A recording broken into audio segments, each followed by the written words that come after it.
Hello everyone, welcome back to some more Great Ace Attorney 2 Resolve. I got it right this time. Let's fucking go. Yes, Wagga High thumbnail. It's gonna be changed for today's ep. But like, last stream I changed to Wagga High because fuck yeah. So, I'm starting a lot earlier. Am I loud? My mic seems to be okay. Hold on. Okay, so I'm starting this stream a lot earlier in the day. I just felt like playing rather than waiting till nighttime to play.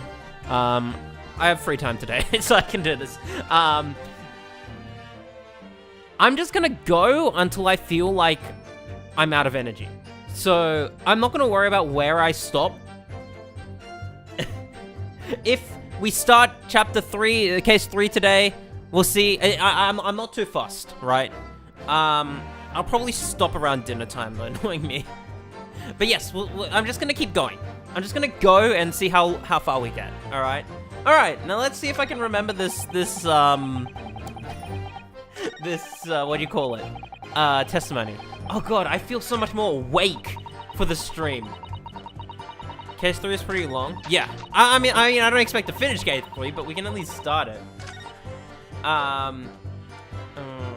Why would I? Okay, I can point out the villain here. It's for the torn off piece of envelope. I don't know anything about press. So you don't want to tell the court the truth about the letter, is that it? I'm a fledgling artist, remember? Artists nearly always have introverted characters. That's true. That is painfully true. Oh, if I get to case 3 during the stream, you stop engage from now and start up the game. Oh no! I'm so sorry. Oh. Okay, good. Okay. I thought for a second it was gonna show my Switch friend code, and I don't really want that. But I changed my icon to fucking Colgate John.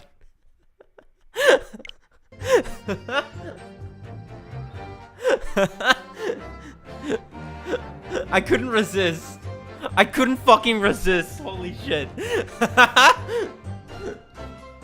But you know, the moment Sigurd drops on an icon, I'm changing it to that immediately. This is the benefit of Fire Emblem Engage being the one to get icons, because as the anniversary game, we can get icons for every single Fire Emblem game. In theory. Whether they actually do that or not, we don't know. But we have a Marth icon, you know? An icon. Anyway. Introverted, fie.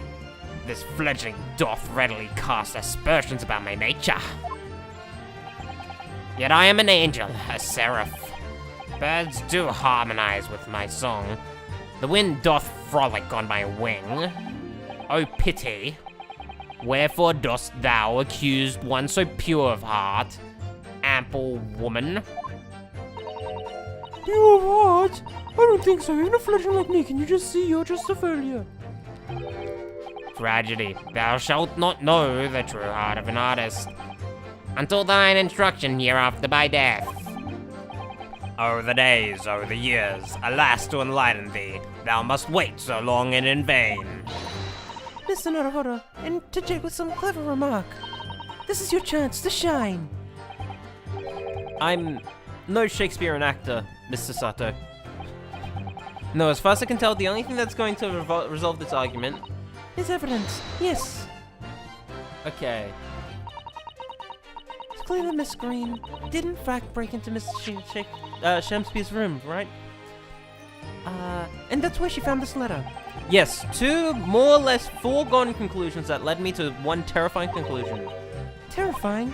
Yes, I'm afraid to say that the outcome of this cross-examination may very well change how we look at this case completely.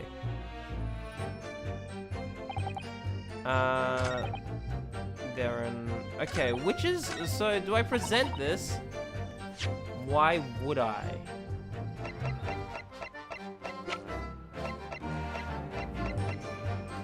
This, perhaps? Wait. This, perhaps? I don't know if they want me to present yet, But they have seemed to indicate that pressing might not be the way to get through this. They said the only way to resolve this argument.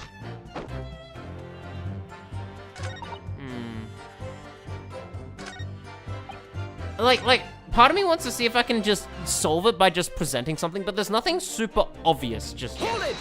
You know? It seems that this note was actually delivered to Mr. Shamsby about 1 week ago. Oh, does it? But for some reason, it ended up in your possession. I can't think of any way that could have happened, except for you breaking to Mr. Shamsby's lodge. But for what reason would the witness have done that? I won't deny that Miss Green's possession of the note would appear to defy logic.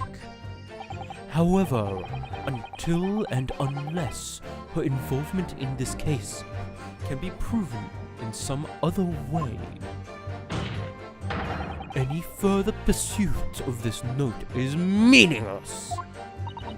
Miss Green could have only come to be in possession of the note by stealing from Mr. Shamsby's room. And yet, there's no obvious reason why she would have done such a thing. What if there was some other reason she broke into his lodging, sir? Yes, we should pursue that idea, Mr. Naruhodo. We're close now. I can feel it.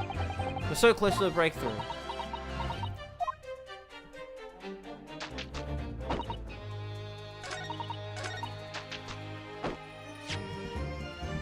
I feel like... Objection! Okay, wasn't that? Like... Okay. And like the game seems to very much be indicating I should be presenting here. I'm just not quite sure what they want me to present. I don't feel like pressing is gonna get me anywhere. I think they do just want me to present. But we'll see how things go. Hold it! And can you shed any light on the contents of the note at all? Nay, sir. 'Tis as strange to me as a foreign tongue, just like my Australian accent, you know? Even without a knowledge of literature as great as mine own, verily 'tis impenetrable. But Mr. Duncan Ross had lodgings in the same household as you. In effect, he was your neighbor, so surely you knew him, didn't you? Alack, if the choices were twixt I knew him, and I knew him not, then 'tis with foreboding that I be forced to declare we were by some small measure acquainted. Despite your claims, though, you followed the note's instructions and went to the Slug and Salad. Presumably there was nothing to do with your knowledge of literature? Marry, not would have been the better of me, sire, save for the lure of curiosity. So 'tis true, I was compelled by mine own eager heart to betake myself to the tavern. Yet in the end, my curiosity was not satiated. Hold it! Okay. So even after waiting for an hour, nobody appeared. Well, yes, sire. 'Tis as thou sayest. Really? You paused for a moment before you answered. In truth, when thou asked whether or not nobody appeared, I did suddenly recall. Really? You mean to tell the court that somebody did appear after all? I was not alone that night at the Slug and Salad, my lord. No, 'tis returning to me now. I did trim my lips to an almost clear water, and mine innards to a premium crust of bread. And all around me danced with a great many companions. What do you mean? Flies, sire. Sire? Flies! Good lord! In the name of Beelzebub, what were they? Fairies, perchance? From a midsummer night's dream come to taunt me. Me. I think they were just flies. Can't help thinking that the flies were to choose something more wholesome to buzz around. Is that wrong of me? Okay. When exactly did you notice it had gone missing? Such idle thoughts now occupy my mind. I am busied with such greater ideas. In other words, you didn't notice. Several days passed between your outing in the tavern and Mr. Natsume's visit to your room. Yes, it would appear that the note disappeared sometime in that interval. Such idle thoughts now occupy my mind. I'm busied with greater ideas. And yet, during that time, Mrs. Green was comatose in the hospital, was she not? Clearly, then, she could not have been stealing things from Miss Sheriff's room. Oh, yes, of course. It's also sort of misunderstanding, isn't it, Mr. Prosecutor, sir? You have so far failed to give a satisfactory explanation as to how you came by the note. Oh! I am not here to advocate for your defense, madame. I won't tolerate inconsistencies in your story. This is why Van Zeeks is so fucking raw. You would do well to remember that. Cause like, yes, he is our opponent, but it's not like he's actively trying to fuck us over. I like prosecutors with layers. Okay, what do they want me to present? Yeah, I was right. When they said, you need to present. What do they want me to present then? I get the feeling it's this. Objection! But it doesn't look like it.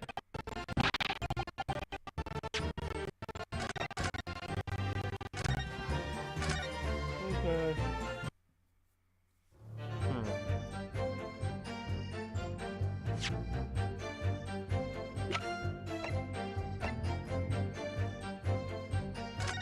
The strychnine? Objection! Oh. Okay, that was pretty simple. Yesterday at the hospital, we saw you drink with this bottle. And though the contents spilled during the course of our meeting, a small quantity remained. Woo! According to the defense's independent analysis, Mr. Shulm's chemistry set, the liquid that was still in the bottle was identified as strychnine. What? Strychnine? The very same poison that afflicted Mr. Shamspeare. Miss Green, you broke into this man's lodgings. For one reason, and one reason alone. To cover the end of the pipe that feeds the gas lamp, Mr. Shamspeare's room with poison. Can this be? You broke into my room, too. It may seem incredible to the court, but from the remaining clues, there's only one logical conclusion that we can reach. The person who attempted to take Mr. Shamspeare's life with poison was you, Miss Olive Green. Oh dear, oh dear, oh dearie.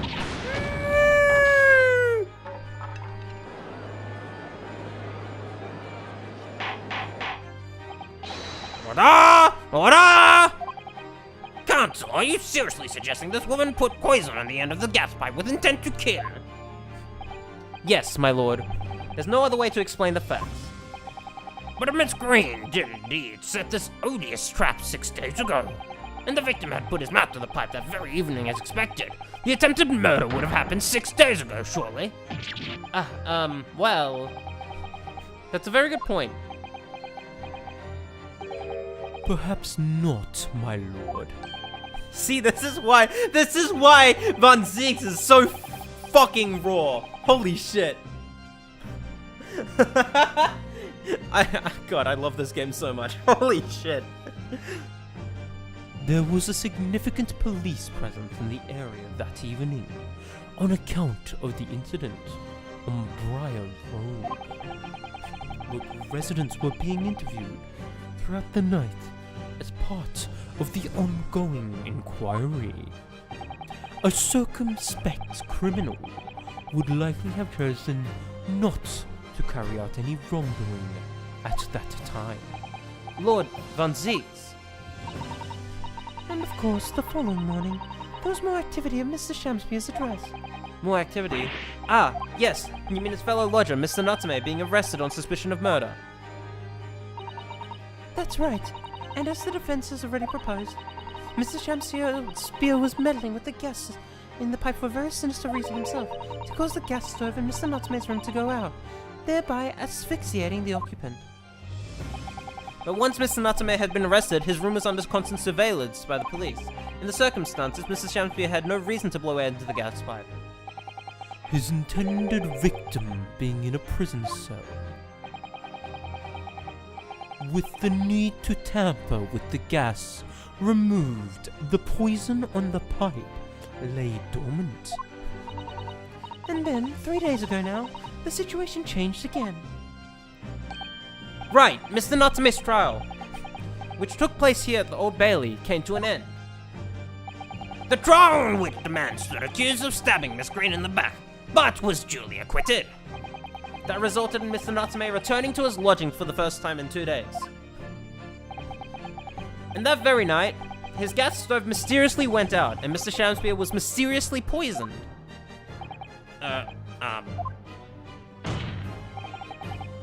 In conclusion, the poison that was present on the mouth of the gas pipe had been put there in the victims for some 4 days earlier. Mary!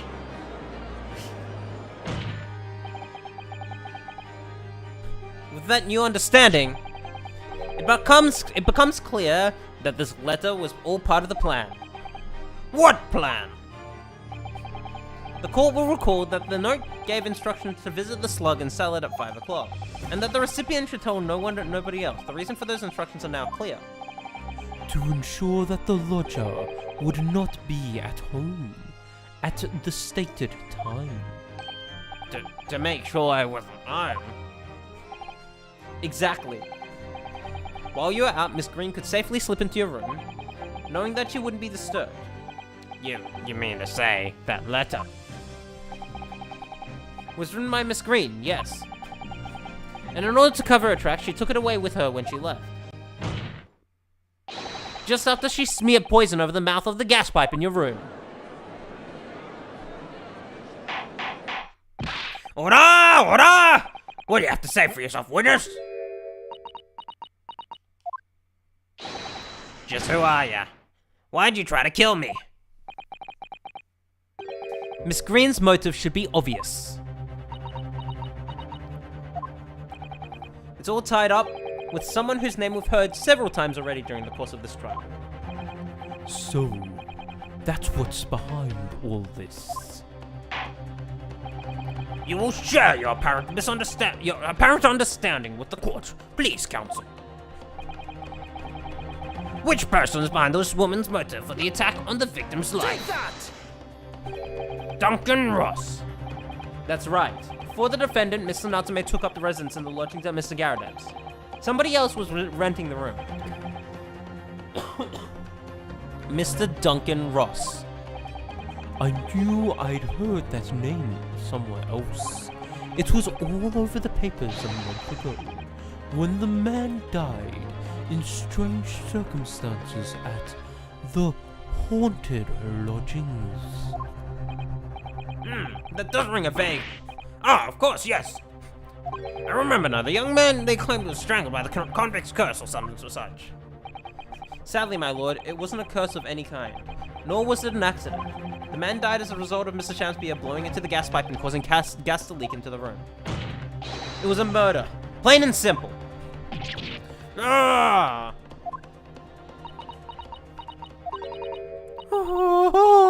Well, what do you know? The world is so unfair. Curses, curious death. That's what all people care about. It's an interesting story they want to know.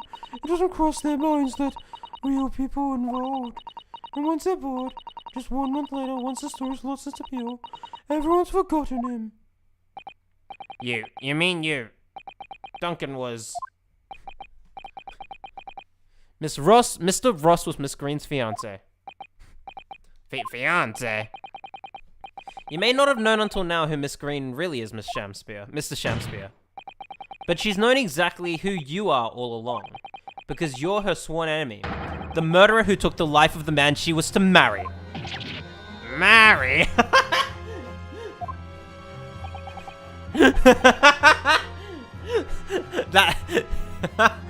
Sorry, that actually worked really well. Miss Green, is it not the case that in order to exact revenge on Mr. Shamspeare, you smeared poison over the end of the gas pipe?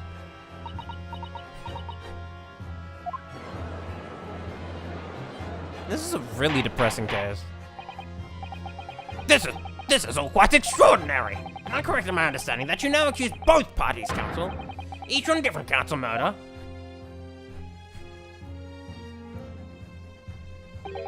Yes, my lord. That's correct. Objection! Inhaling so deeply, it appears that my fledgling learned friend has taken in a lungful of dubious gas that's causing his judgment to be clouded. Judgment with an E. What? Why would Mr. Shamspeare want to have killed these lodgers, as you say? You have completely failed to provide a motive to substantiate your accusation against them. Yes. That's right, Mr. Reaper. My liege. Me liege. I have been cited. 'Tis all lies. 'Tis lies. I deny every utterance. And you'll have to forgive me, Mr. Naraboro, sir. But I don't intend to admit anything either. Miss Green. I'm sure you'll think I'm being very rude, but I'm not going to be sent to the gallows for the likes of this scoundrel. But you broke into the man's room. If you didn't do it to smear poison on the pipe, what was your reason? I thought I'd have a look around, that's all. Sorry? You were right. I suspected him, so I thought perhaps I might find some evidence or something in his room. Evidence that it was him who took Duncan's life. Oh vileness, oh villainy, oh tyranny, oh rotundity of woman. Oh my god. But in any case, when I leave my room, I do turn the key in the lock. This whole place is falling apart. The locks on the doors are no different. Duncan showed me once how to unlock the door. With some tubes and a piece of wire. Oh awfulness, oh tyranny, oh profanity of a woman. We will consider your trespassing on some future occasion. But for now, tell the court what you found. What evidence your search revealed. Well, I spotted the notes that were sent lying on the floor. When I went to pick it up, I noticed something. One of the floorboards was loose. Underneath it, I discovered his secret hiding place. Yes, we also discovered that hiding place. Inside, we found a newspaper cutting, a photograph, and an empty tin box. Oh, yes. Well, the thing is, when I found it, the box wasn't empty. What? There was something in it. Yes. This rather nice key. Ah! What are you doing with it? You only noticed now? Wow. What the? Every ounce of color is drained from his face. Give it here! Give it to me now! It's mine! I inherited it! What was that, witness? What did you say? You inherited it?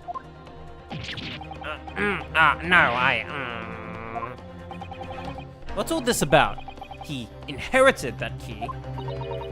It was obviously important to you since you got such length to hide it. So I took it.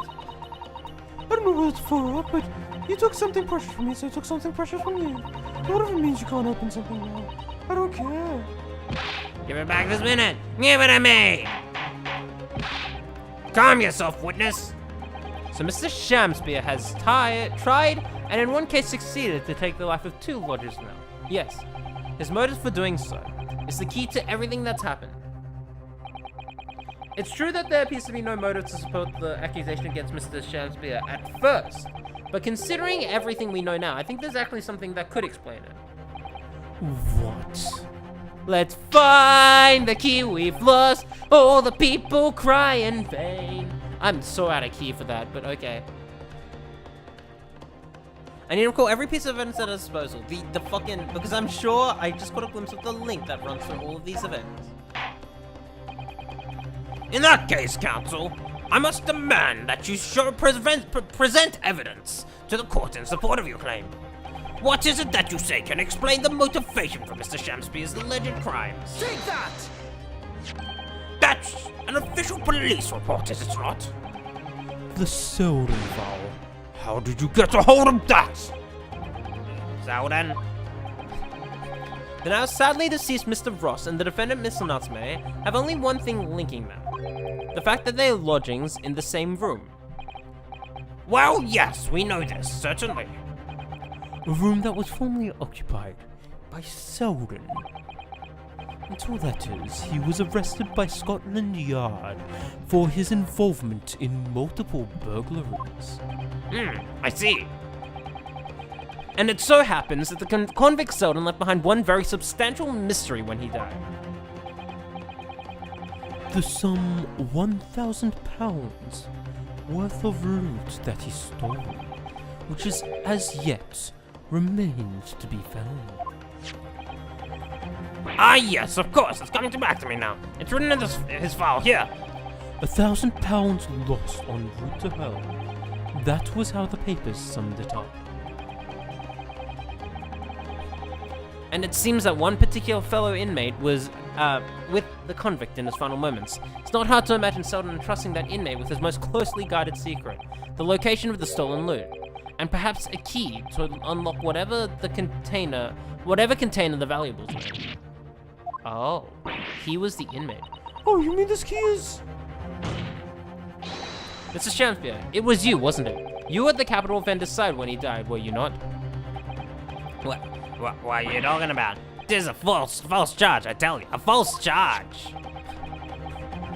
The name of the inmate who was with Selden at his death, isn't noted in this file, but a simple telegram to the prison where he died would quickly tell us how false the charge really is.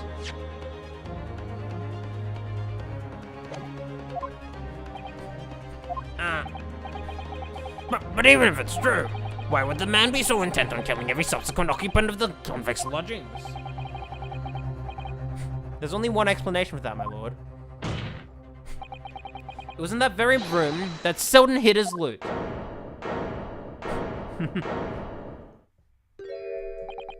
So, it all comes out.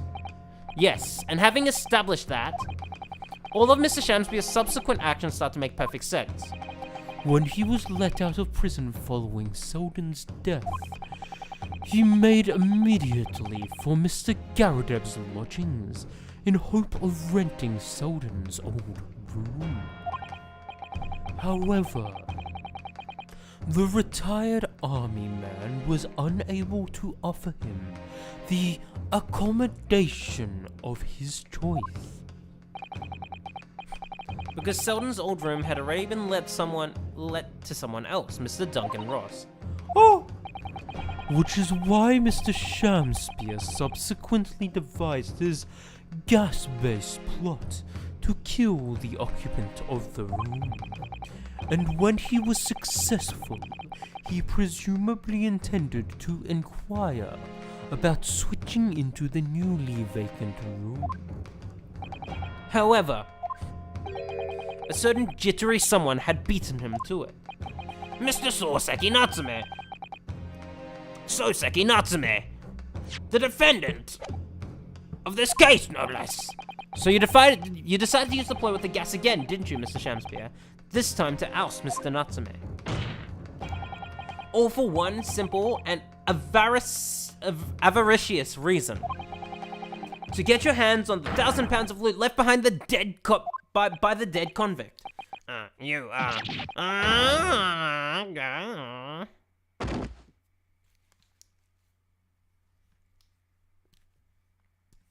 Damn. Looks like I'm gonna snuff it before they get to stretch me neck. Listen, Listen, I want you to have me loot. Anything to stop the coppers getting their mitts on it. It's hidden in the room where I was lodging when they got me. Yeah, this is the key to it. Take it. This is... Always stay one step ahead, mate. Oh god, he actually is. CNL, I guess. Shamspear? Oh my god. Selden was Australian. He was speaking like an Australian. Oh, that's interesting.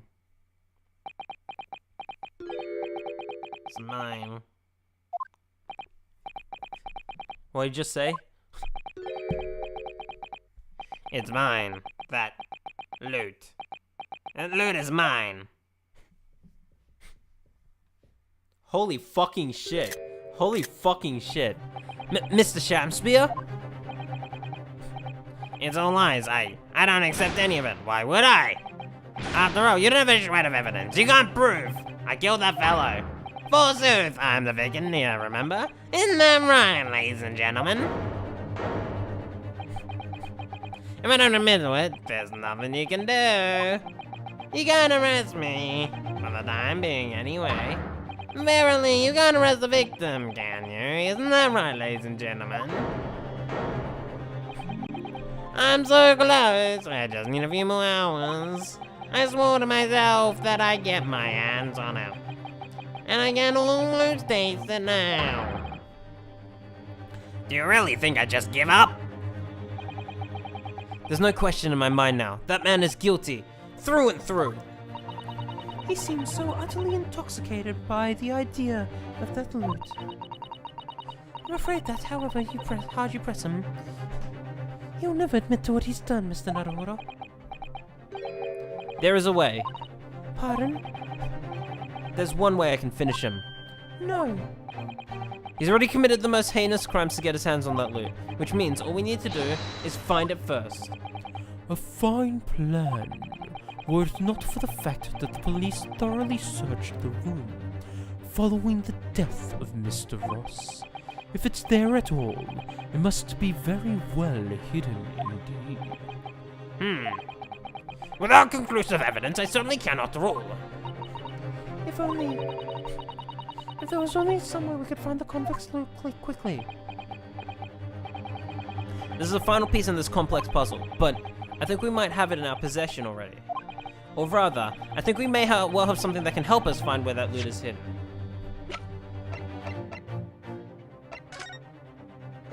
The handprints, perhaps?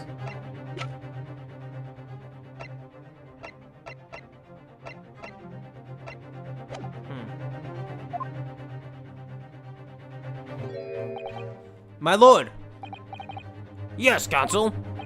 The defense would like to make a proposal about how to find the late convict's hidden loot. I believe we're already in possession of something that could give us a clue as to where its whereabouts. It's our last chance, so it has to be worth a gamble. Besides, we've used the same technique once already, and it definitely paid off then. Okay, yeah, it is the hands. Gotcha. Very well then, Counsel. Let the court hear your idea. What do you propose we can use in order to locate the hiding place of the deceased victim's haul? Take that! If I'm not mistaken, those are Mr. Shamspear's handprints on the wall of his lodgings. That's right, my lord. Exposed as a result of the defense's independent investigation of the scene. Based on a wonderful new discovery in the field of forensic science by the great detective Mr. Sholmes. A great detective? Is that some kind of joke? Do you really think I'm gonna be daunted by a man with such a ridiculous title? I should think the great bard ought to recognize such a title when he hears one, Mr. Shamspear. Perhaps we should compete for the honor of most ridiculous title. Ah, 'tis Sherlock Holmes himself! What are you doing here, great detective? Your usual haunts are the filthy back streets of the capital, are they not? Ah, Mr. Reaper, it's been too long, and I see your complexion has worsened since we last met. Mr. Sholmes, he does know that Lord Van Ziek's then. He does know Lord Van Ziek's then. We'll have to say something like that in any case. Mr. Sholmes, though you may be heralded as a great detective by the population at large, that does not give you the right to come and go in my courtroom as you see fit. If I may, my lord. Mr. Sholmes' newly developed scientific method has helped us to uncover vital clues in this case already. Clues, you say? I call them skin prints, my lord. My method identifies every location touched by an individual under scrutiny. It's the same method by which we were able to ascertain this gentleman's gas pipe activities. You need only a small sample of something the individual has previously touched to make an indicator solution. In your case, sir, I used the teacup you had been holding. Elementary. So now, Mr. Naruhodo. Yes? What am I to use as a sample to make the indicator solution this time? Thank you for your offering to help, Mr. Sholmes. When the convict was arrested, he was living in what is now Sorseki-san's room. We need a sample to help locate Selden's loot that's in his opera. What form will the sample take? Present a person?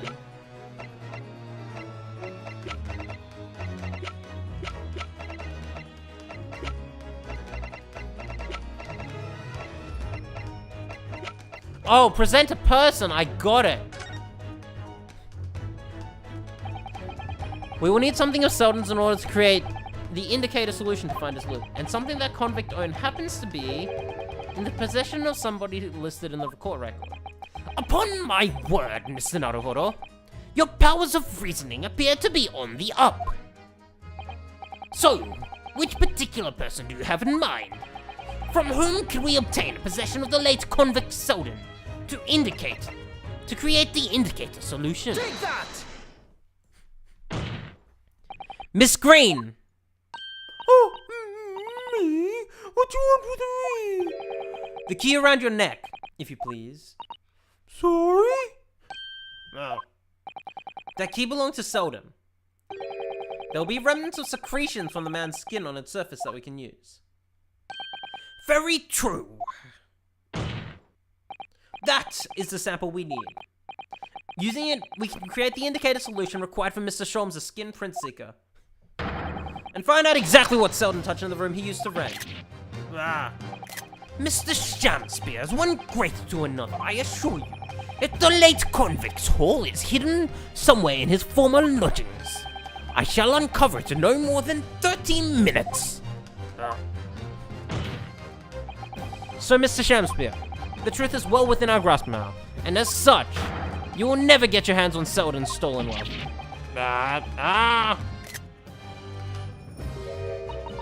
Knuckles, I'll gladly let Mr. Sholmes have this key. No, give the key to me. The detective shan't have it. It's over, Mr. Shamspear. No. You're out of options now. There's only one thing left for you to do. Admit your guilt. Whoa. Oh, shameful spear, despair. By thy name.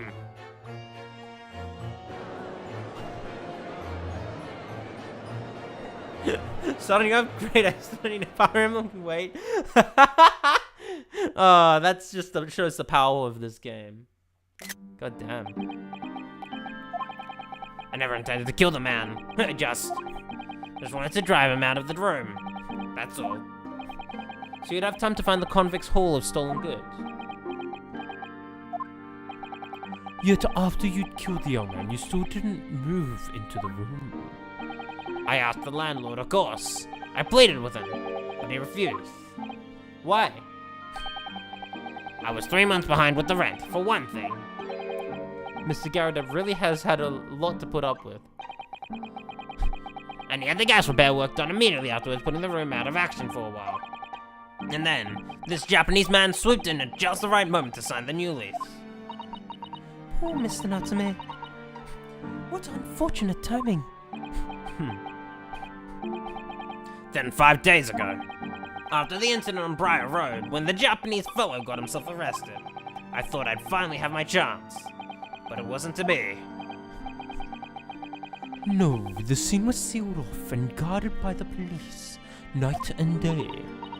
And if I remember rightly, Mr. Sean spent the whole day in there reading books. Oh my god, he fucking did. Couldn't even enter the room, let alone search for the loot. Which is why, on the day Mr. Natsume was acquitted and returned to his room, he once again tried your trick of blowing air into the gas pipe that feeds the stove into his room. Unbeknownst to you, however, that action would lead you into a deadly trap.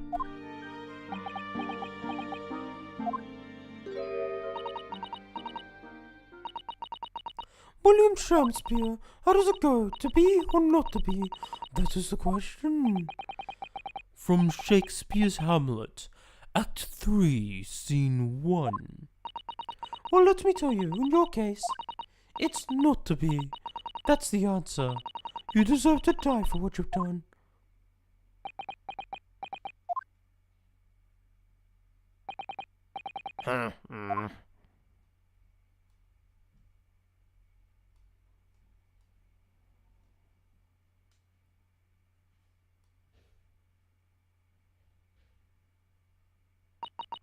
At first, I really did think it was just a terrible accident. I'll never forget our conversation the night before Duncan died.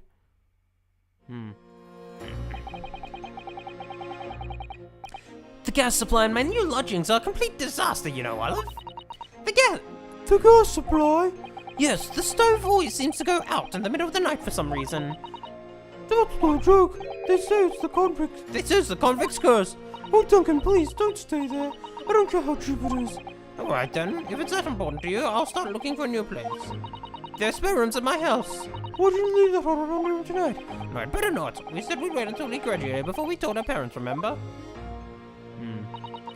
But that was the last time we ever spoke. That very night, he fell victim to the gas. If only I'd known what was going to happen, I'd have insisted he left that on that instant. But instead, all I've been left with is bitter regret. I stopped going to school, but something kept drawing me back to the house on Prior Road. I stopped a decent-looking man with a mustache coming out of the house. One day when I was there, he walked up the road to grab strawberry for some food, so I followed him. I sat myself down next to him, ate some watery-looking soup, and started a big quarrel with the publican. That place is cursed, I tell you, cursed! The ghost of the convict who used to live there is trying to suffocate me. I wake up in the middle of night freezing to death because the stove has gone out. The room is full of gas and I can hardly breathe. But the pipes have been checked, no problem there. It's like I'm the problem. That's what they're thinking. But how could that be? Duncan was gone and now this man had almost suffered the same fate. Could it really be a curse? Hmm. Then I remembered I heard about the gas company going for and investigating the gas installations. A rumor? Ah, you mean...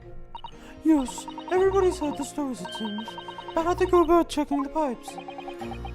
How anything connected to gas can be extinguished by blowing air into the pipework. That's when it started.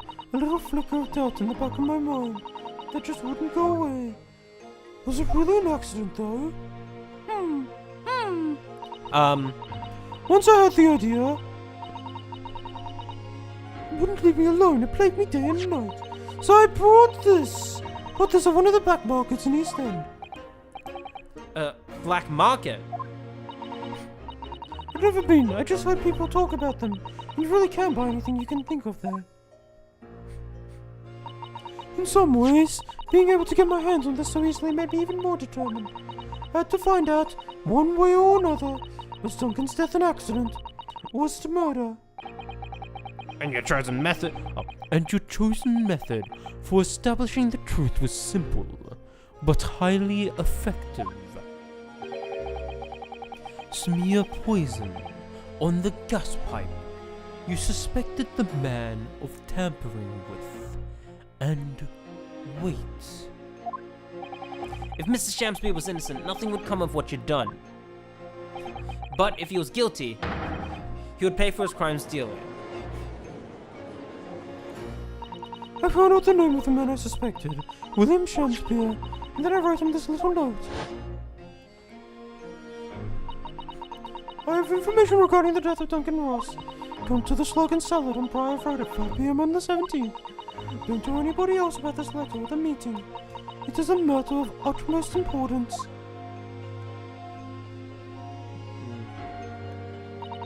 If he'd done it, I knew that he would worry about her to be.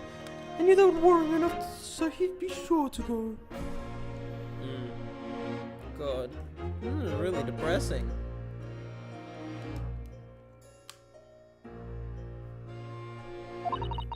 So wait to see if it worked. And of course, Mr. Shamspear followed the instructions to the letter.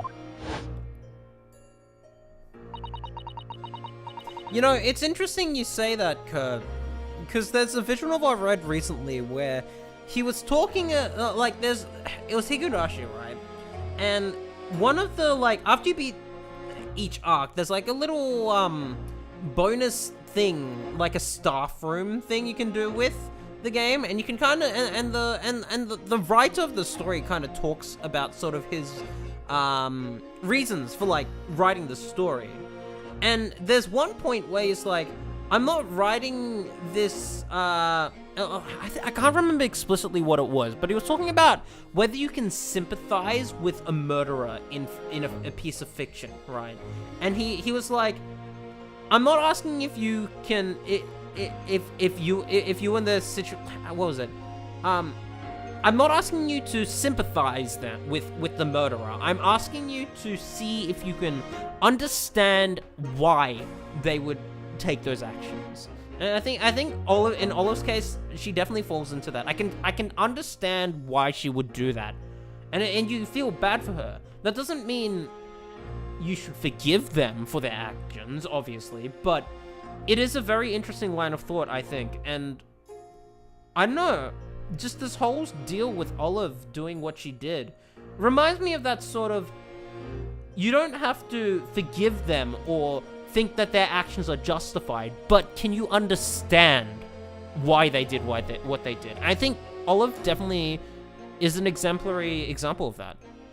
I don't know. That's just sort of how I feel. You don't have to be a bad person to do horrible things. That isn't completely correct. You know?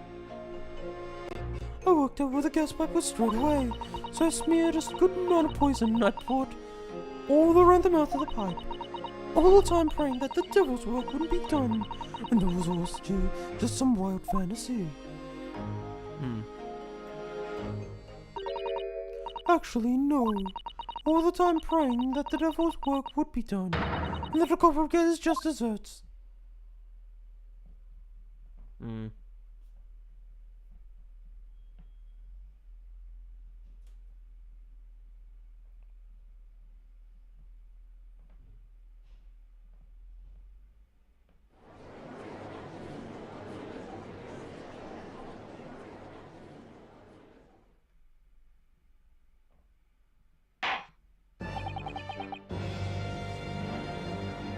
Yeah, I think I agree with that, Curb. Yeah, that's probably where I'd sit on this. I don't think she's a bad person, but she did do something not necessarily forgivable, if that makes sense. 3 days ago, when you were the first stood in the dock before me, this whole affair seemed relatively straightforward. Yes, my lord! I certainly never imagined the depths of depravity that we should subsequently find lurking behind the scenes. It has been a long road, my Nipponese friend. Oh, yes. And one I certainly didn't envisage walking with you. Nevertheless, together we have reached light at the end of the tunnel, as it were.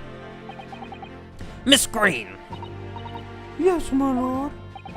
you will henceforth be stripped of your freedom, as punishment for the attempted murder on Mr. William Shamspeare. Yes, I know. And you, Mr. Shamspeare, you will be tried for the murder of Mr. Duncan Ross in cold blood, and the subsequent attempted murder of Mr. Sorseki Natsume here in prison.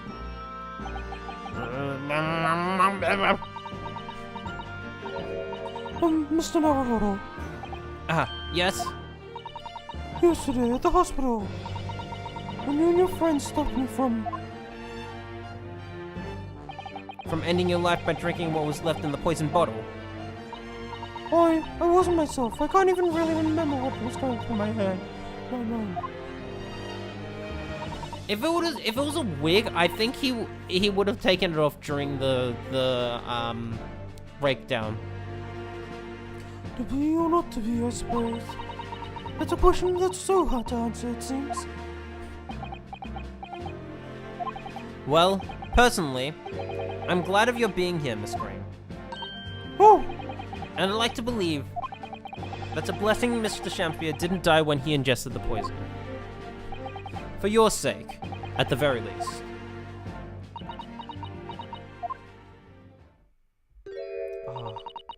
Because of you, I chose life, not death. And now you've made the truth come out at last.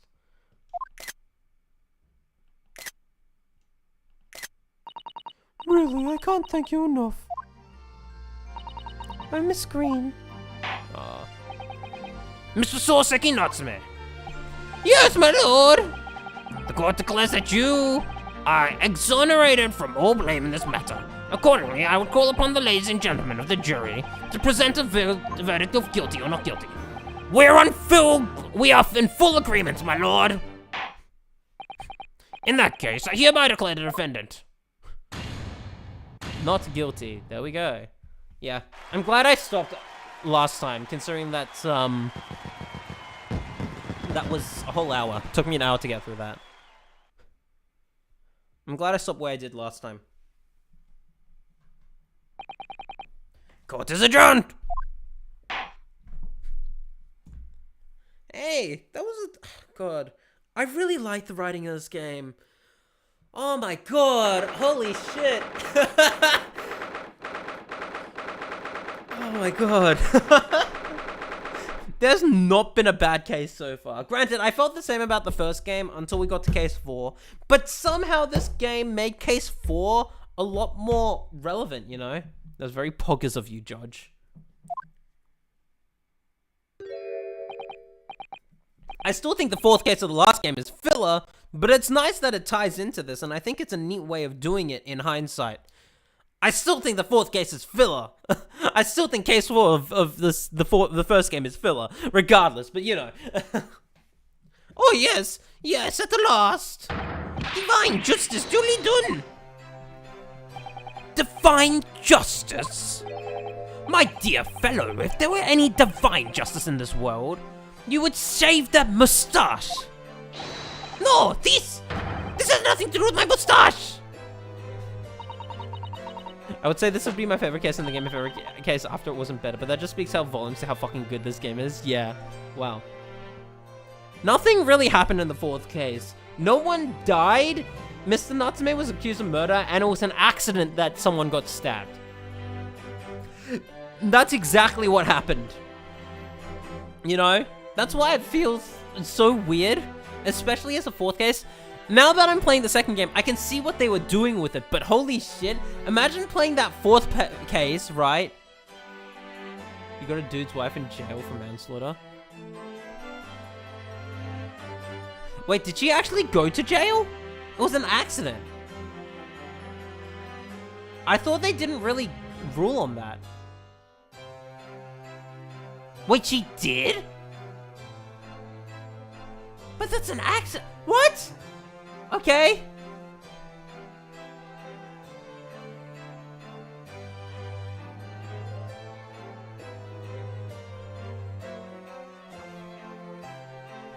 We haven't seen her since. Oh god. Oh god, okay. I don't know. To me, that's like an accident, like... Huh, okay.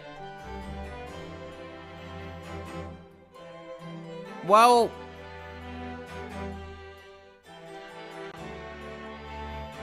Anyway, Some say that luxuriant moustache is a sign of physical prowess, Mr. Shawns.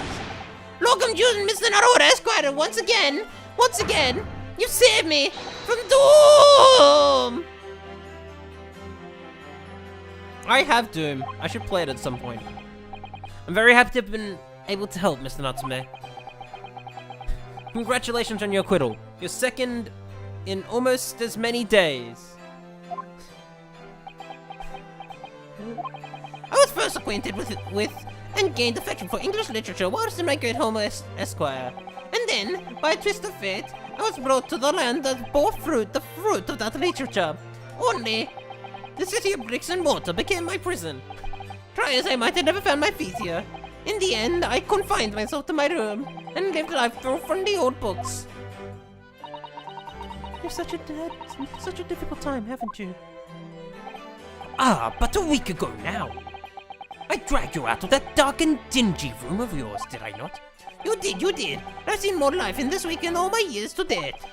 And for the first time, I feel like I've begun to see the true face of the English that's so far been hiding from me behind the wall of fog. The fog of war? According to the wiki, she was arrested. I see. Damn. That sucks, though. Like, she wasn't intentionally doing anything. I guess... Okay. Anyway. My dear fellow, there is nothing special about the true face of the English, as you put it. Wherever one goes in the world, humans are human. There are few genuine differences. Herlock Sholmes proved not racist. Yes, I think you're right. I finally started to see that. And I've come to understand something. I've worked out why I was attracted to English literature in the first place. It made me see that whatever our nationality, we all humans all have the same hopes and fears. We're just doing our best to live. Well said. I've come to feel the same way. I've made a decision too. I'm going to cut short my study tour here and return to Japan. What? Just when we become friends here in England. What a terrible shame. Oh, I know. That does tug at my heartstrings. It really does. But I've decided I'd like to take everything I learned here in Britain and write something of my own. No rules sorts, I suppose. Oh, nice. You'll be creating your own literature, Mr. Nutley. How wonderful. Oh, well, no. I mean, I wouldn't presume to call it literature. Why not? That is precisely the definition, Mr. Moustache. I suppose you're right, yes. It will, in a way, be literature. But as of now, all I know is that I'd like to try my hand in writing. I have no delusions of grandeur. I, for one, would love to read your work. Well, all things considered, it may be for the best. After all, you have once again emerged victorious. From a battle with the Reaper. Ah, that's very true. And there is no salvation for a person in the dock when the Reaper is the prosecutor. The desire to return post-haste to the perceived safety of your homeland is one I quite understand. Sholmes is absolutely the sort to support you in everything you do. Yeah, true. My goodness, yes. Faced with such a terrifying prospect. Nobody would consider that cowardly, I'm quite sure. But that's not why I'm leaving. I mean it. Objection. Who said that? I'm guessing that was him. And that was the case that we found ourselves embroiled in 6 months ago now. Soseki-san did indeed return to Japan and submitted a report about both cases to the government. It was on reading that report that Professor Mikotoba was prompted to visit the scholar. And barely any time later, Susato-san was given the news that she must return to Japan as well, on the back of a telegram stating falsely that her father had fallen gravely ill. The only possible explanation that comes to mind is what happened after the trial. On the following day, the day that we uncovered the loot hidden by the now deceased convict in his former lodgings. Okay. Where is it? Is it in the brick?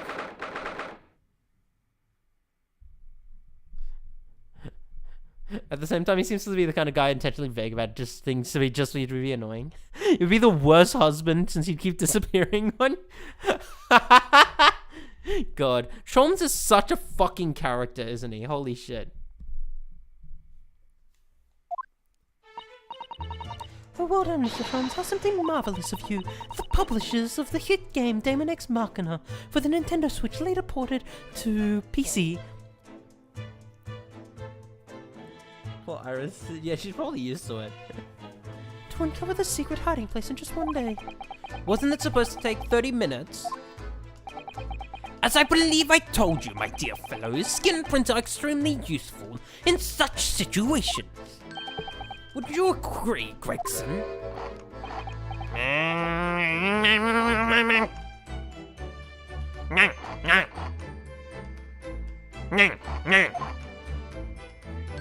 Grexy's been happily munching in agreement this whole time, you know, Hurley.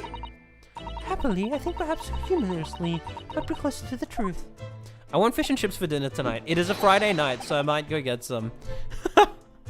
So it transpires, the man fashioned a hiding place in the ceiling. And what's in it? What exactly is the loot? Interesting, it's in the ceiling. Let us look then. If you're ready, let's examine the late burglar's hole.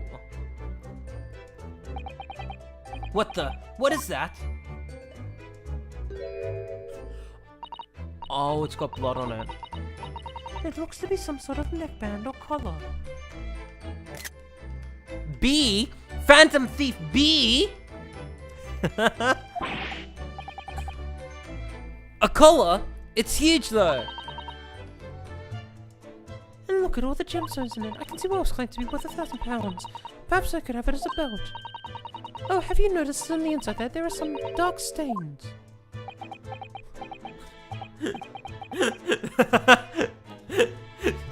Bank, you realize I can check whether you're in chat by just doing a Trails reference? And you will immediately come. You are just as bad off as I am at this point.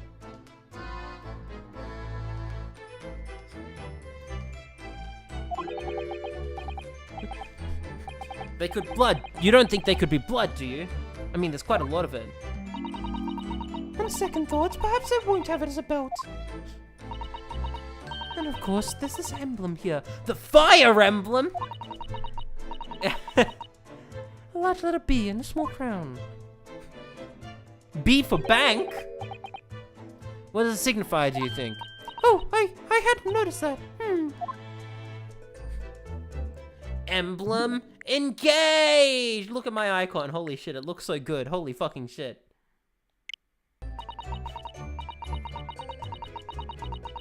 I feel that I've seen that emblem somewhere before.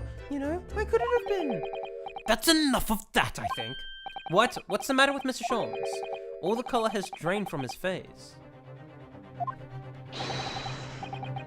Well, Inspector, I believe you ought to be taking this, aren't you?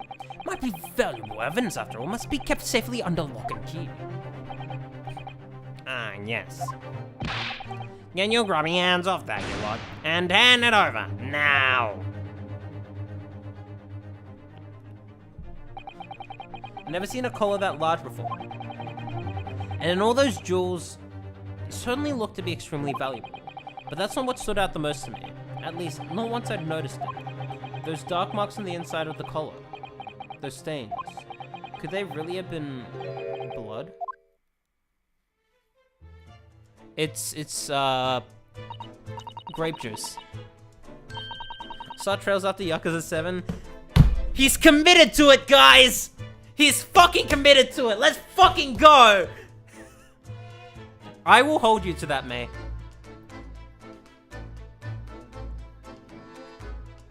And I will get to Yakuza soon as well.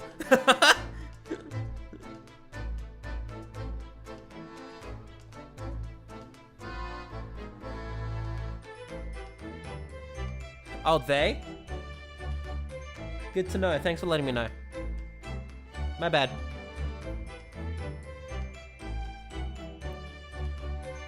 Well, that was a funny case, wasn't it? That's all buttoned up now. And you look very pleased, Iris. I am. Because I was starting to wonder what I could use as the basis. What I could use as the basis of this month's story in the magazine. Well, I know for future now. Thanks for letting me know. I'm sorry about that, May. But this case will be perfect. It's been so fascinating. You're talking about the latest installment of the Adventures of Sherlock Holmes, I presume? Forcing them to play Yes.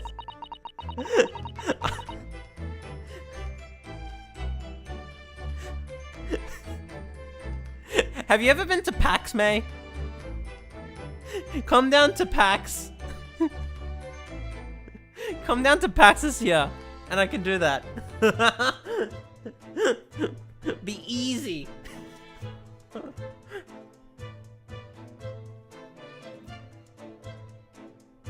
The mystery of the knife and the mist, the mustached man and the convict's curse, perhaps.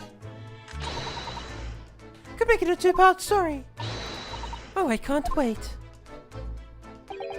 A word, please, Iris. Yes, what is it, Harley? I'm sorry, but you can't write about this case. It's out of the question. What? Why not? It's a great case. Then I shall have to insist that you limit yourself to the first of your 2 titles. The second must never be written. Is that clear? Yes. And so it was that the second of Voice Soseki-san's acting. cases became buried in obscurity. Holy shit. Now, looking back, I feel I understand. I can see why Mr. Sholmes forbade Iris from publishing the story. It would take a little longer before I saw the link between everything that had happened and would happen.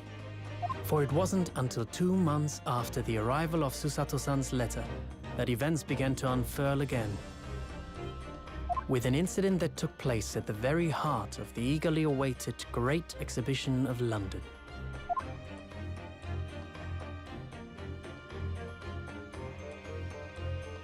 The voice acting scared me when I got to it because it was dark. Holy shit. Okay, the key of knowledge. We found the key we lost, everyone. All right, I'm gonna take a quick break to get some water, and we're gonna start episode 3 in a moment. So until then, I'll be back in a moment.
Hello.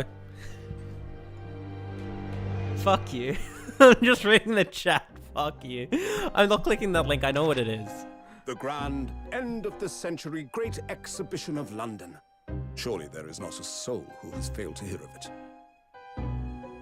Wondrous new works of culture and industry from every corner of the globe had converged on Hyde Park. You know, they opened up the balcony Over area 50 million on visitors. in the Melbourne The last great Royal hurrah Exhibition of Hall the in Melbourne century. recently, and they're doing like Astonished tours and of it. delighted people of all nations, And ended on a note of resounding success. But as regards to the terrible catastrophe that occurred during the festivities, very few are aware my friend Mr. Herlock Sholmes had a hand in unraveling the matter. my friend, For who's from the shadows, it was he who earnestly unearthed the facts of the case. And like the centerpiece of the great exhibition, which rose high Wait, who's into the speaking? skies of Hyde Park, Sholmes's brilliant deductions, as clear and lofty as the Crystal Tower itself, brought the truth to light. I don't remember if I sung We're Fliegen in that voice call. We're here at the showground of the Great Exhibition, which is absolutely packed with people. Crystal Tower, fine. The weather is unusually fine, and we're about to witness a most extraordinary scientific experiment. Who the fuck? Ladies and gentlemen, the 20th century will see steam engines and electrical power dominate the world. Is that meant to be like Einstein? Horse-drawn carts will give way to the motor car. Ships will sprout wings and take to the skies. And today, we showcase even more advanced technology. A glimpse into the future. This is Larry Butts' A ancestor. world first. A demonstration of my super high voltage instantaneous kinesis machine.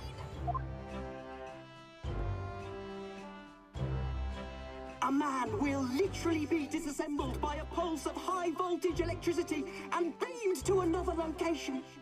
Okay. So someone's about to fucking die. Whereupon his body will be reassembled by a series of complex calculations exactly as it was before.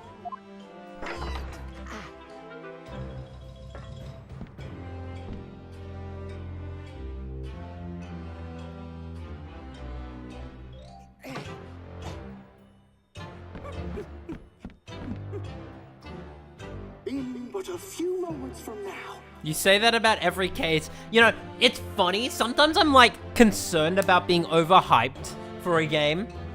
But when you say that about every single case in this fucking game, it's hard to be overhyped.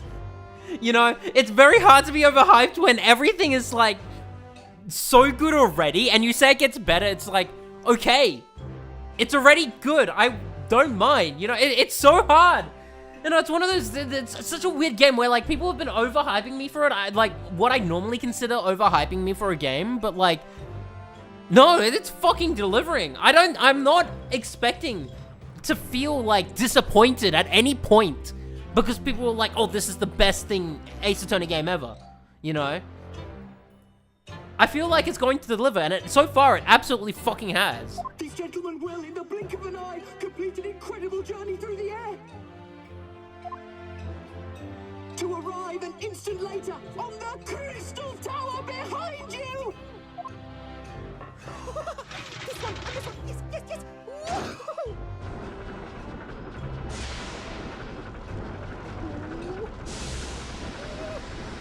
Yes! He looks so stoned.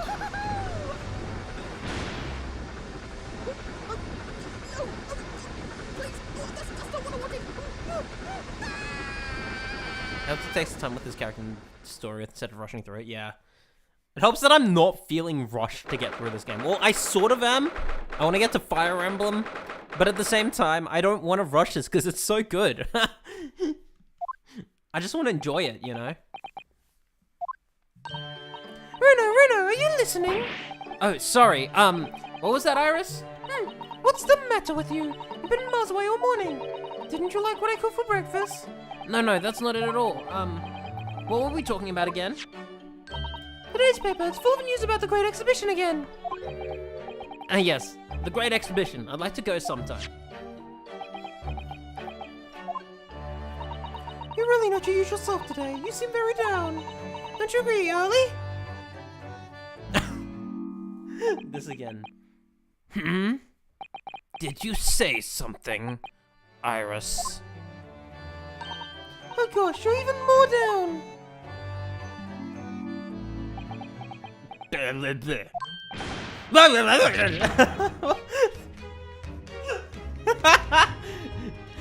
When did you arrive, Mr. Naruhodo? I've been here for about half an hour already. We had breakfast together. What? Why didn't you mention it before? I thought you might have known I was here. You know, because breakfast. Iris is quite right. You're clearly lacking in vim. So much so that I didn't notice your presence. Thanks. Of course, I could deduce the reason perfectly well with some simple observations. What? Let's see. Yes, for example, your tousled hair this morning, with all its unruly spikes. Clearly, it can be deduced therefore that.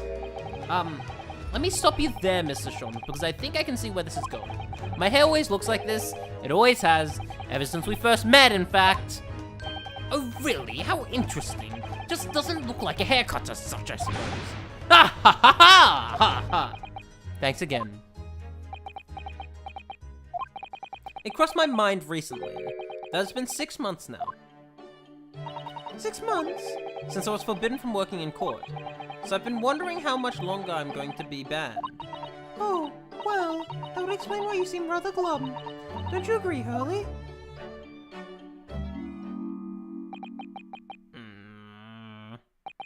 Did you say something, Iris?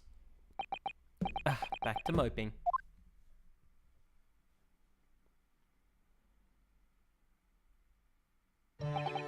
What's the matter with Mr. Sholmes today? He seems even more down in the dumps than me. I know! And it's a great exhibition has opened. You think he'd be excited. Oh, why don't we go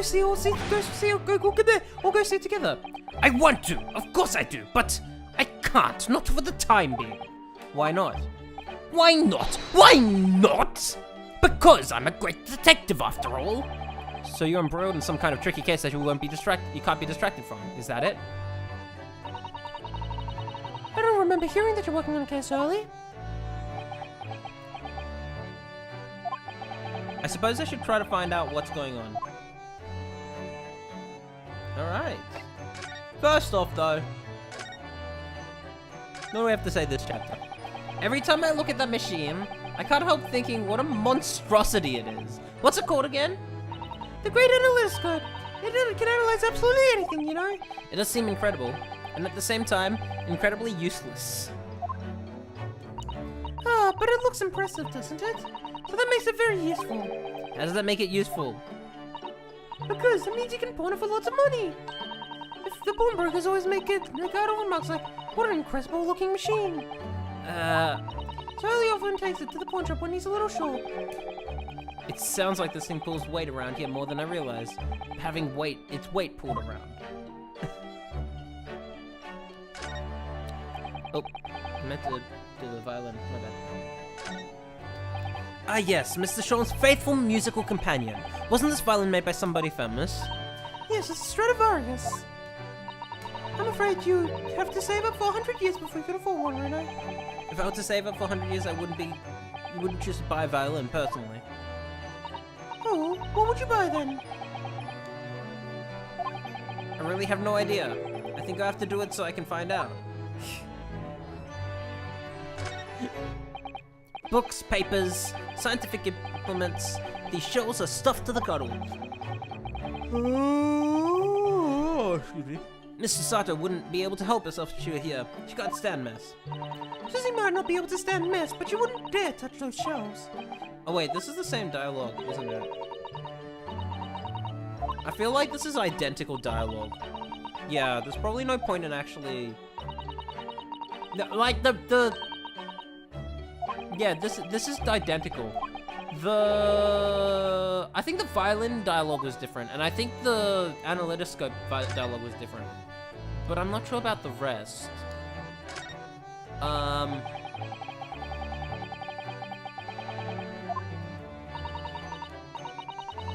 Yeah, he never remembers why these things are relevant, yeah. We've seen this dialogue before, none of this. He saw the orange pips. So the other orange pips though, and just had to plant them in the garden. Pips! Yeah, they've all sprouted. They've all sprouted now. They're 5 new little plants. Oh, well, I don't know what case they're from, but Mr. Sholmes can get oranges to grow outside in England.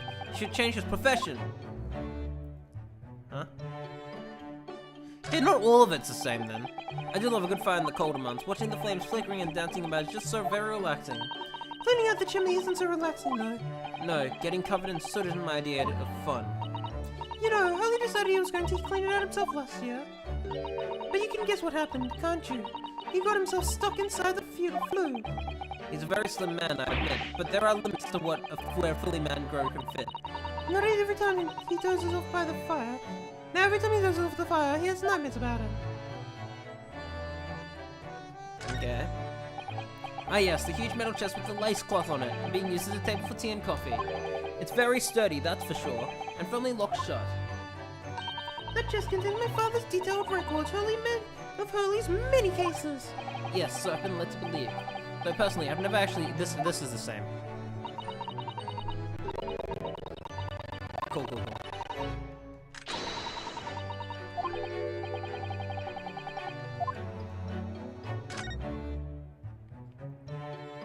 I get it, because it's like, why write new dialogue for every single thing every chapter, but like, Trails does it.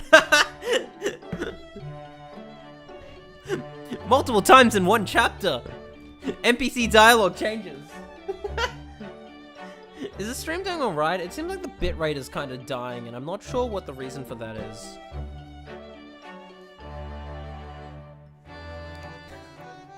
See? I can check whether you're here or not. Okay, hold on.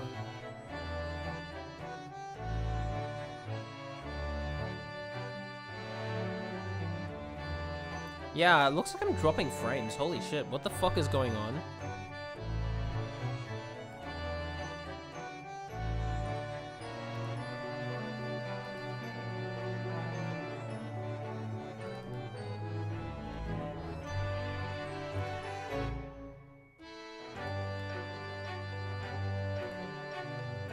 I need to finish Fire Emblem 4 now, I'm gonna go insane. Okay, hold up. I'm just adjusting a few settings on my stream real quick.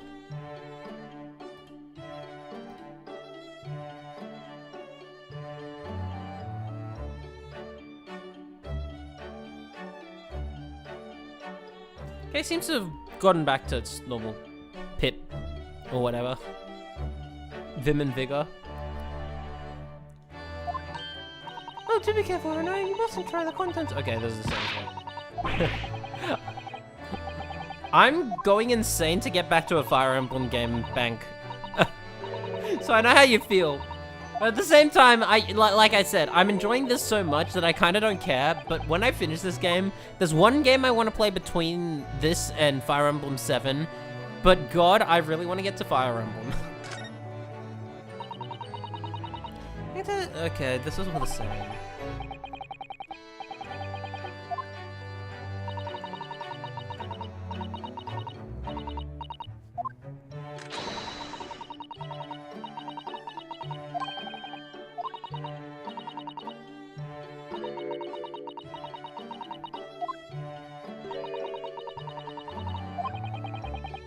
Come on.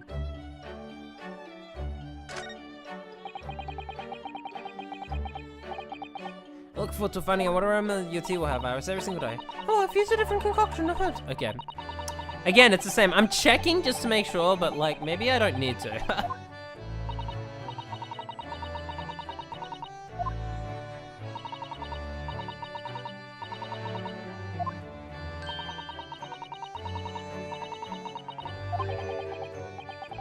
sounds ominous. I remember that, yeah.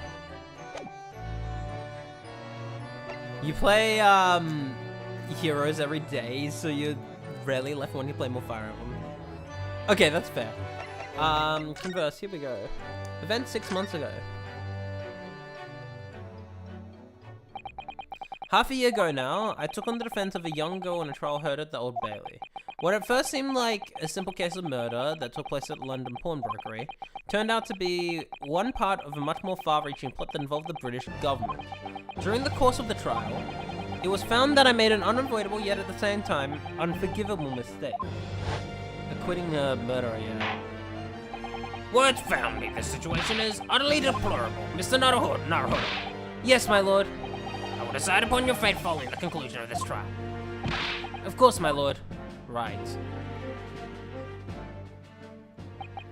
In the end, I had my right to represent people in court revoked.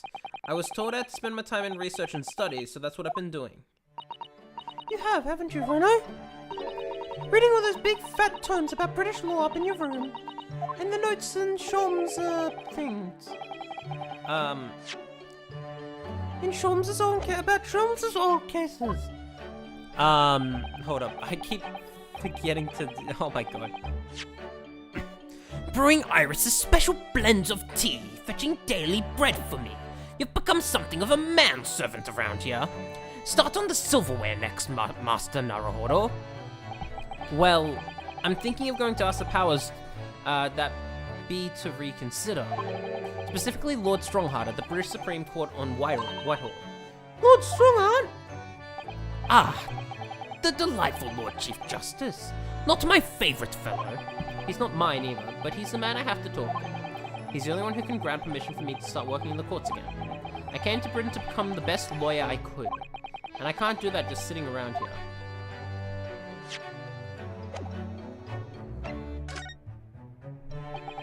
The whole of London has been swept up in this great exhibition, hasn't it?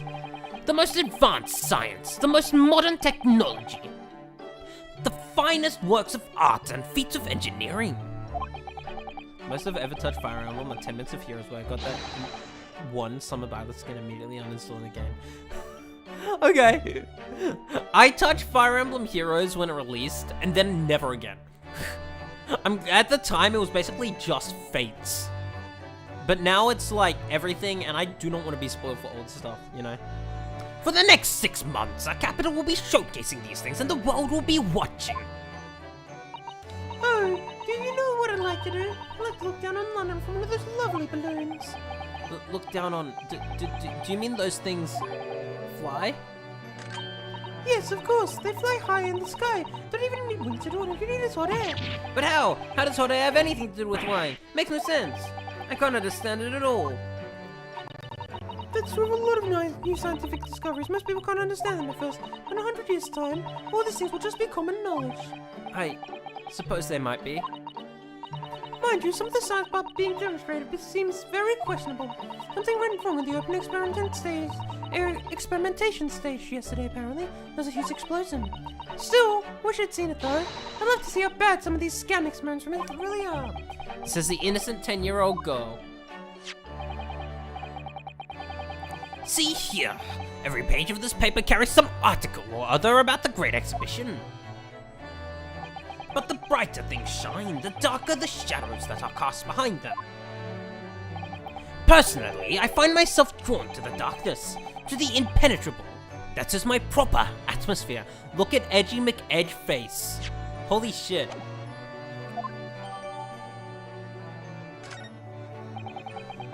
Shadows cast behind, is that a metaphorical way of referring to the back page of the paper?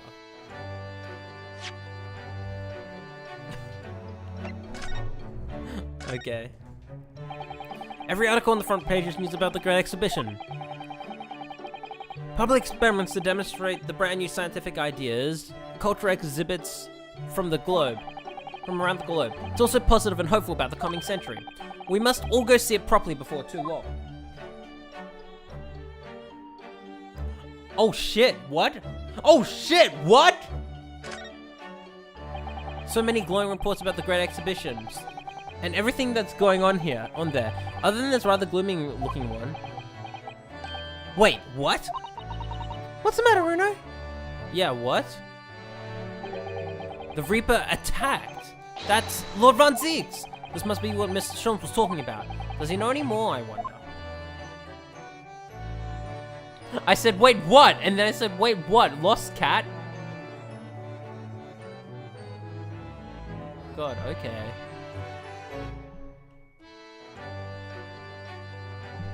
I wonder if this was all the same in Japanese, actually. Because we are in Britain. I don't think they modified any of the text on stuff, right? Given by the subtitles on, like, Japanese stuff, right? So I can only imagine that this is actually what was in the Japanese version of the game. Wouldn't make sense for it to be in Japanese in Japan, in Britain, right? In which case, cool, it's not English. I mean, I'd expect that out of a you know, not a Falcon, Capcom game.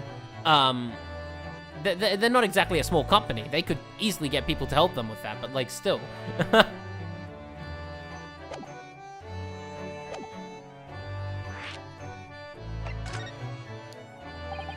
Are you investigating a particularly tricky case at the moment, Mr. Chalmers? You could say that, I suppose.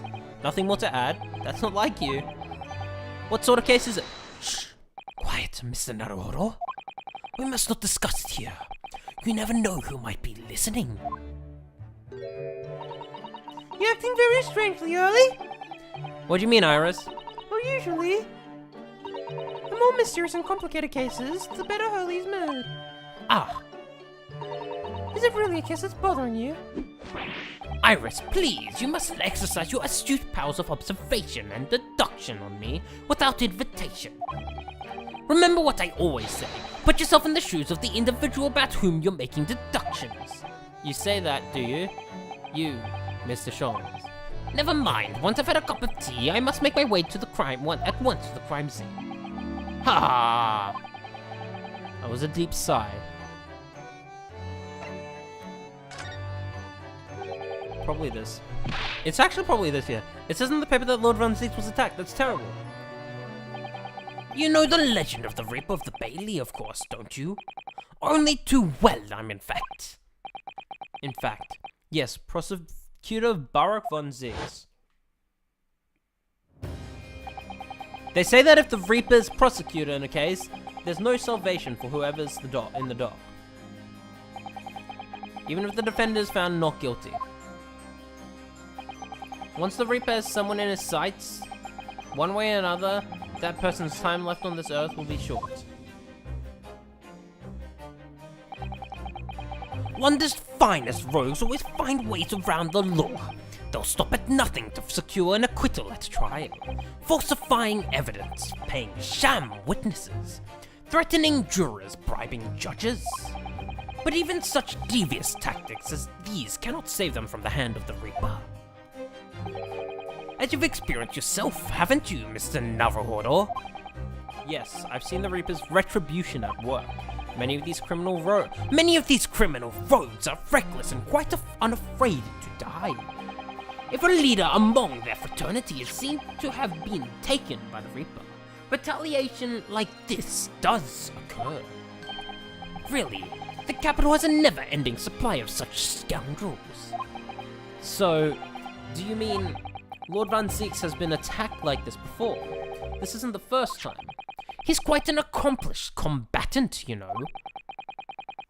Yeah, I saw the word among and I'm like, do I make a joke? No, because it's not, the second word is not the same.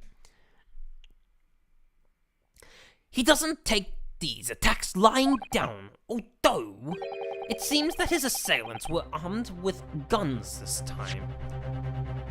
The other thing is that fucking, what was it, Wise Man from Xenogears with that mask? You see what I'm talking about, right? We have us here, so it counts.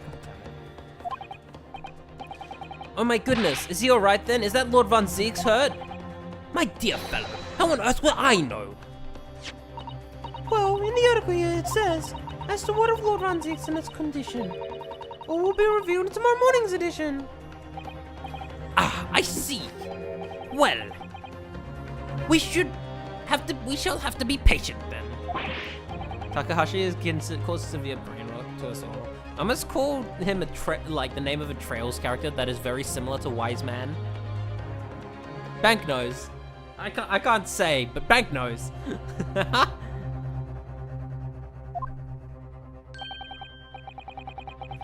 In that case, you should have to inquire with somebody in the know. But who? Lord Strongheart, perhaps.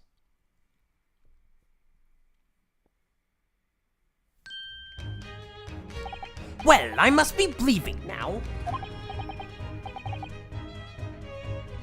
Yes, understood. See you later, Mr. Sholmes. Ha! You really are a shameless liar sometimes, my dear fellow. What? You secretly put me off my guard and follow me, don't you? Well, you would be wasting your time. The thought hadn't crossed my mind, but now I'm wondering where you're going. Ah ha ha ha! Well then, see you later, indeed. Listen to him. He's still laughing on his way out of the door. Wait.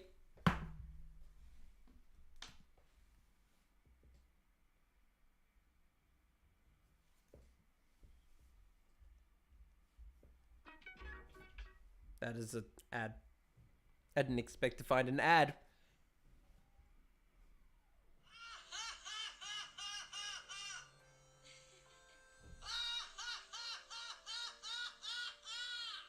All right. Sorry. Every time I read his laugh, that's just what comes to mind. I'm assuming you heard that. And I'm assuming you know what that is.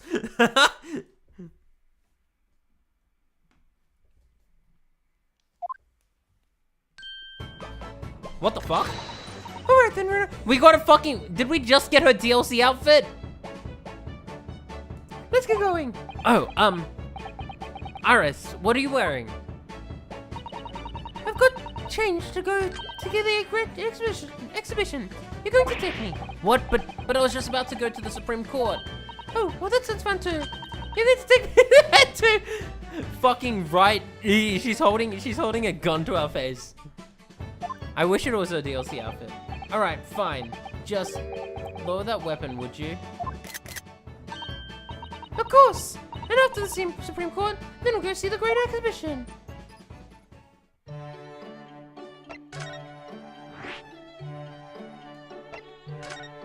All right. I know it's not the DLC outfit, but it's like, it's a new outfit for her. Can it be a DLC outfit? Why are there birds in here?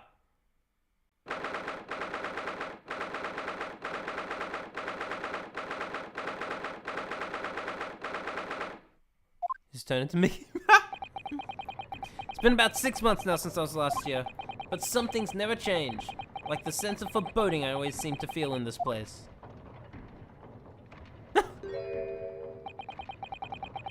You're in the same room as I am. Oh, wow. So you're literally right at this point then. It doesn't seem to be bothering Iris at all though. She's happily reading over there. Oh, I love this place. I always find so many interesting books here. Of course, I was forgetting that you've been here before. The time we came here 6 months ago.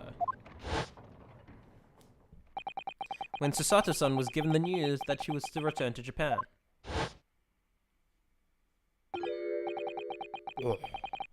I understand you wish to speak with me. Oh, Lord Strongheart. I trust you've been keeping well. Let's see. Since you arrived and requested an audience, it's been 4 hours, 32 minutes, and 26 seconds. I've kept you waiting a while. My apologies. Will my favorite VN have pink-haired girls named Iris? That's right. I think I played this game like right off the tails of the second AI game, and I was sitting here like, wait a sec, is this... Like, I kept thinking of Iris when I was playing the first game. It's been a while now, so when I'm playing this game, I'm not even thinking of AI when they say Iris, but yes. Let's play some Shovel Forge. Oh no, not at all. I like nothing more than standing around staring into space. good to know. Good to know that doesn't appear to bother him at all. Miles Strongheart, Lord Chief Justice of London. He's the man who allowed me to start practicing as a defense lawyer when I arrived in Britain as a student. You need only savor the air for a moment in this grand office to understand his preeminent status. Is he saying that out aloud? As you will be aware, the Great Exhibition of London is now underway at last.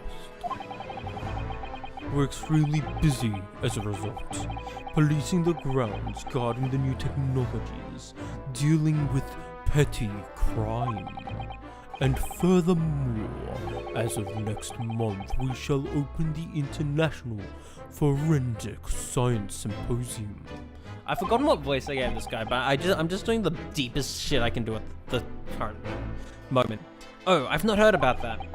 Investigating authorities from 40 countries around the globe will be taking part, including from your own land. Forensic science is the future. Those birds are certainly inside. The world must embrace it.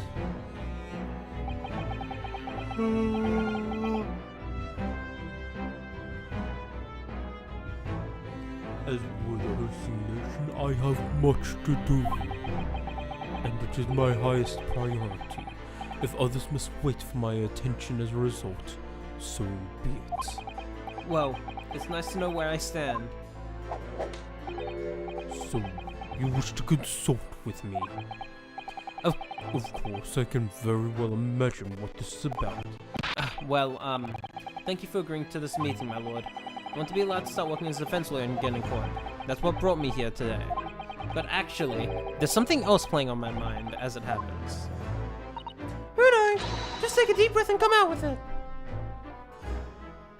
Yes, so, here's my armband. By the way, Lord Strongheart, about this... The symbol of a defense lawyer in the Japanese judiciary. Oh, I didn't expect you to know that. We never accept foreign students before first researching the legal systems of their home countries.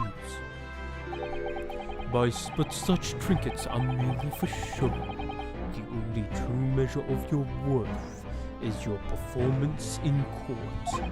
Yes, right.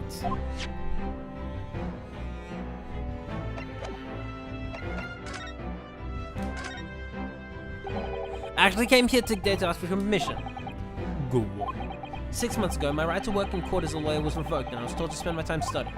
Obviously, I'm very sorry for what happened. But the thing is, it made me understand what it really means to defend somebody under the rules of a foreign justice system. And I desperately want to have another go.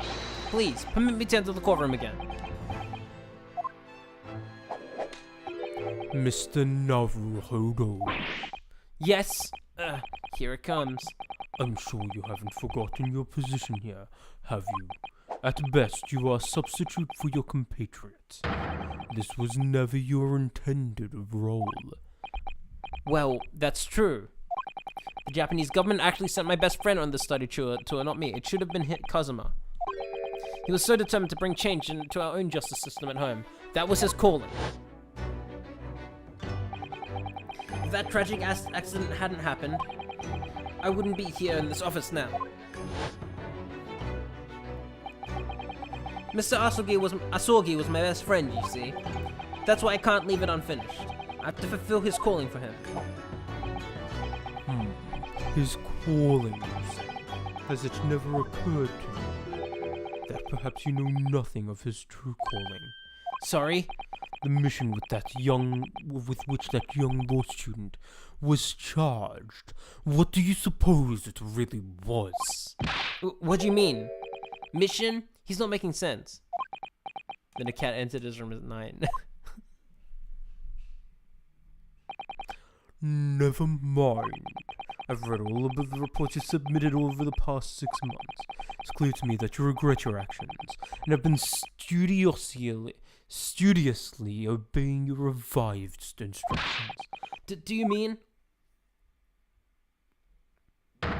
As of this moment, I reinstate your license to practice law here in Great Britain. Nice. Thank you. Thank you so much. I don't know what I would have done. This game would have ended prematurely. And we wouldn't have peak fiction.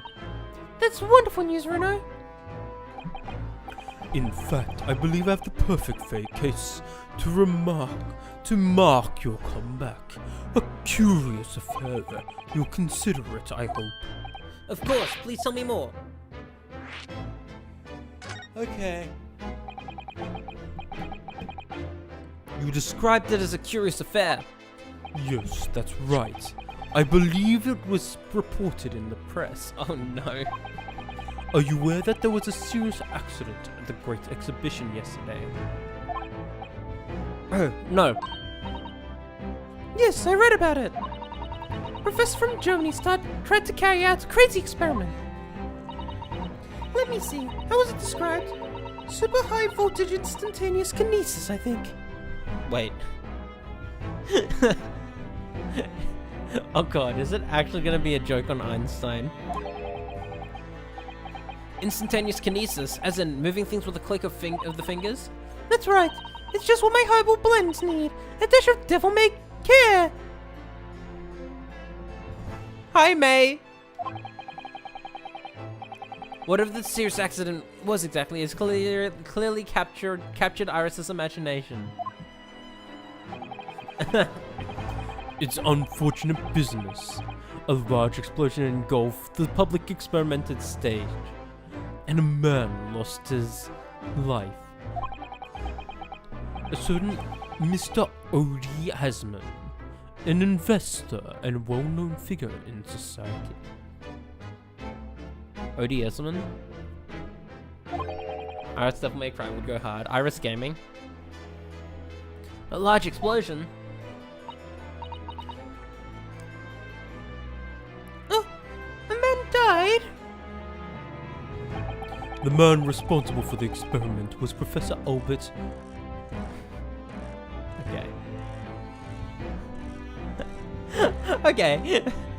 Hairbrain. Hairbrain. Yeah, so okay, it is a play on Einstein a bit. And not the surname, but Albert Einstein, right?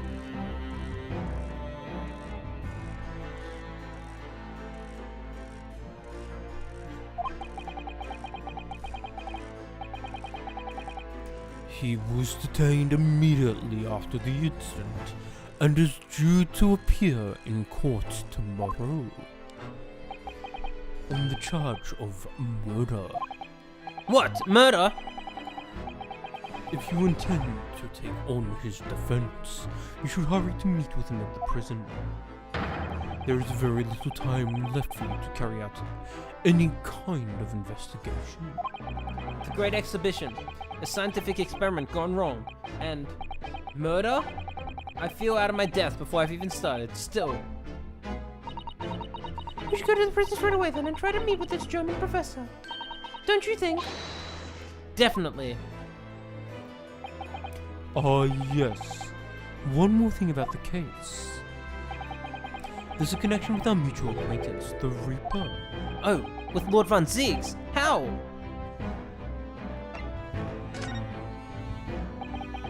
All sorts of conferences have been taking place around the world to coincide with the Great Exhibition. And next month, the largest and most important of them will take place at last.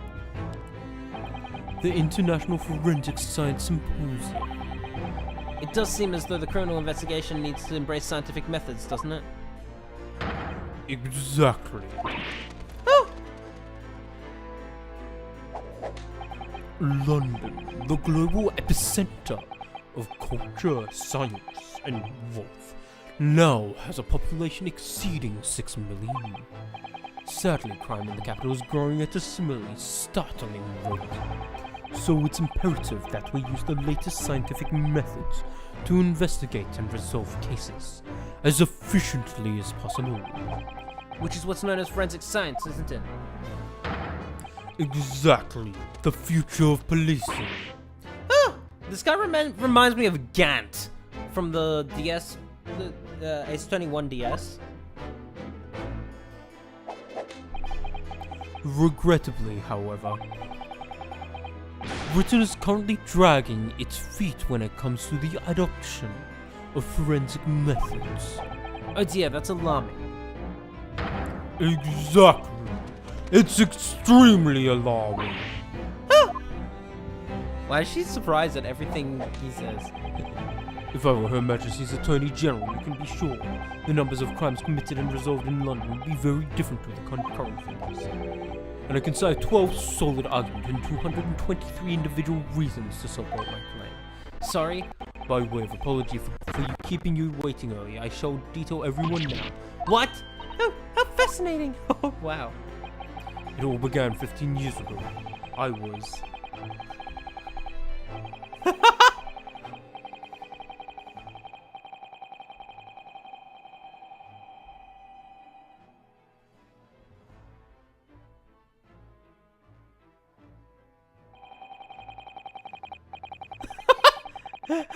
When it faded out, there's a plane that's flying over my house right now. And I just heard the plane because my headphones just went silent.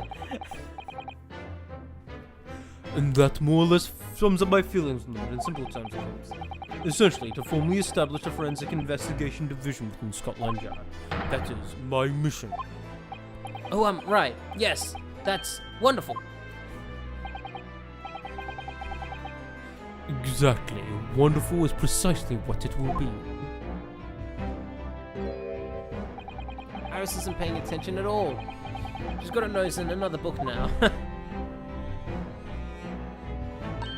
Oh, is it over? Did you learn anything useful? Actually drifted off for the most part. He's surprisingly ardent about that forensic science. It's interesting. Anyway,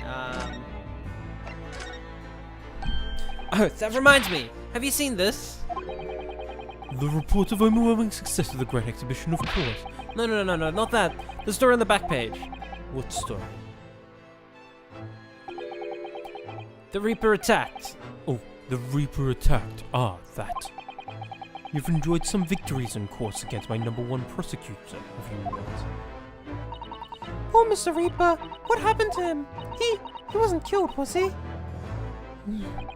There's no need for concern. Lord Van Zieks would not be so easily dispatched, I assure you. Can you tell us what happened? I'd really love to know. Very well. If it interests you. It does, strangely. Here we go. Fortunately, Lord Van Zieks emerged from the attack unscathed. Street ruffians are no much for that man. He's a very capable fighter. But that's incredible. They were armed with guns. Where was he attacked, though? Do we know? It related to events that occurred a month ago. A leader of one of the capital's criminal organizations was indicted and prosecuted by Van Zieks. But the man was acquitted. I've no doubt that large sums of money were involved behind the scenes. Large sums of money?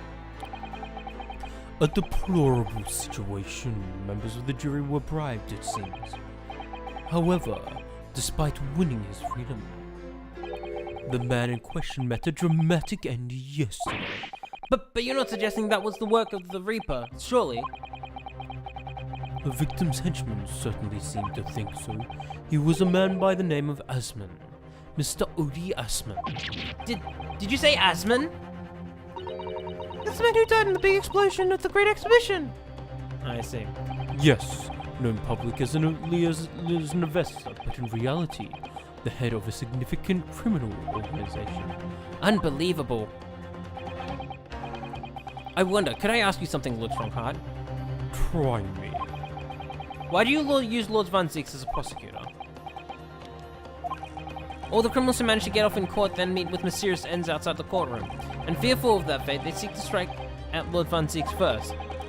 I know there's no evidence that he actually is the Reaper in that sense, but still, something's clearly going on here. I have Van Zieks work for the prosecution service for 2 reasons. Firstly, the man is the best prosecutor in the capital, bar none. And secondly, any deaths of criminals that have occurred outside the courtroom following his trials are nothing to do with him. But doesn't make sense. How can you explain the way so many have died if not by someone's hand? Von Ziegler may have earned himself the moniker of the Reaper, but he is no killer. So he will continue to prosecute on behalf of the Crown. Unless he wishes otherwise, of course.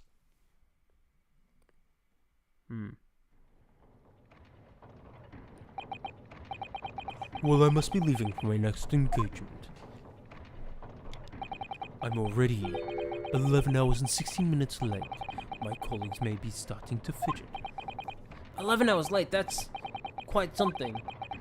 The meeting had already started when I arrived back here for this engagement with you. So lateness was inevitable. Time stops for no man. I'm sure it stopped for me during those 12 solid arguments and 223 reasons. Oh yes, where would I find Lord Von Ziegler now? I would assume he's at his office. Right, I'll go and ask him about the attack in person. I want to get this straight from the horse's mouth. Away with you now. I'm leaving I'm leaving Professor Hairbrain's defense entirely in your hands. Of course, yes. Thank you very much, my lord. Will his office have a steel samurai statue in it?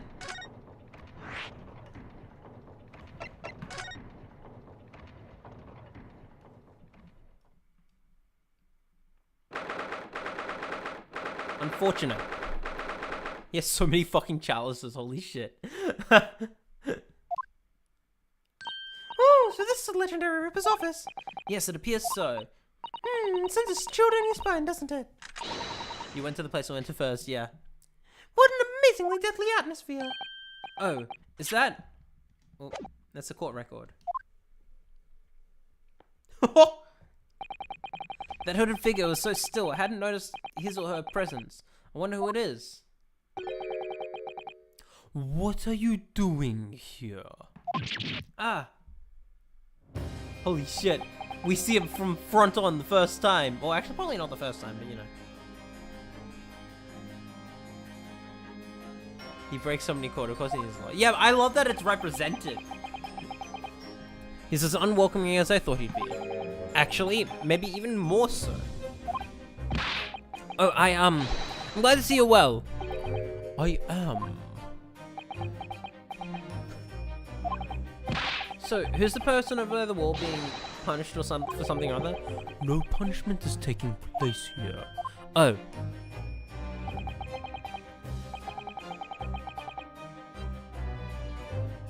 That's my apprentice. And he's sitting there of his own free will. I didn't know you had an apprentice. It must be the same person who was pictured in the newspaper. He's very able in combat, of requisite skill for anyone under my tutelage. Are you referring to the attack on the Reaper that was reported in the papers? The Reaper? I'd be interested to know the Reaper's true identity myself. Assuming, that is, such a fabled fiend genuinely inhabits our great courtrooms.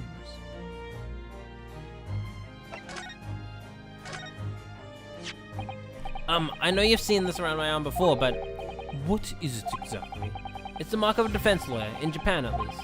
And what's your reason for showing it to a British prosecutor? Oh, well, I don't know really. I can understand at least. There's merit in reminding yourself of who hopes you become who you are today. Oh, But that's a personal matter. Something you may want to keep close at all times. Not something to flaunt. no, I suppose not. Thank you for understanding, though. Oh, wow. I should got an achievement for that. That's so cool. Lord Von Ziegler, about the article in this paper. Ah yes, it seems there was a reporter nearby when that little skirmish took place. I had no idea I'd been photographed. It was careless of me. He's wearing a top hat. That's fucking cool. Looks as though he was taken after the people who attacked you and ran away, though. Rest assured, the police have already apprehended every last one of them. Every last one of them! I will kill every last one of them. God damn it. But there's something else, someone else fighting alongside you, it seems. I think it's that same man who's sitting over there as we speak, isn't it? As I mentioned already, he's my apprentice. Perhaps you could tell us a little more about him. All right. Let's examine. Look at that fine collection of hallowed chalices and bottles nearby. Land up there. My hallowed bottles are filled with the essence of the finest grapes, of the finest vineyards I visit. And I personally oversee these chalices being made by the finest crystal craftsmen in the world. You should throw them around in court like they're worthless. Yes, because this imbecile is so unimaginably and repeatedly wide of the marks on it. Oh. Before you open your mouth next time, you should consider the poor artisans whose work you defile. So, it's my fault. Silly me. How could have I ever thought otherwise? I love this game so much. Lord Von Zieg's desk, look, it's so stylish. And that's marble chess set behind it. Chess. That's a Western version of a Japanese shogi game, isn't it? You know, I'm actually quite good at shogi problems. Oh, really? You probably like chess problems in that case. I'd love to challenge Lord Von Zieg sometime to a bout of shogi problems. If you only really want to challenge yourself, you can always do that in your own home.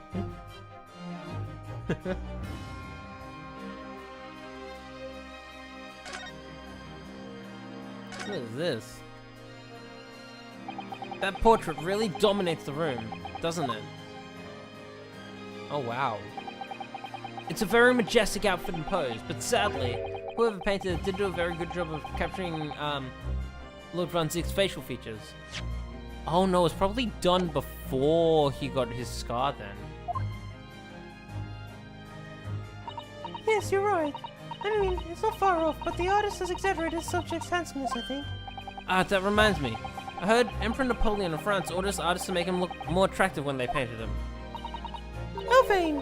That's really not attractive quality in a person, is it? That portrait does not depict me. Surely that's immediately obvious! Oh then, who is it?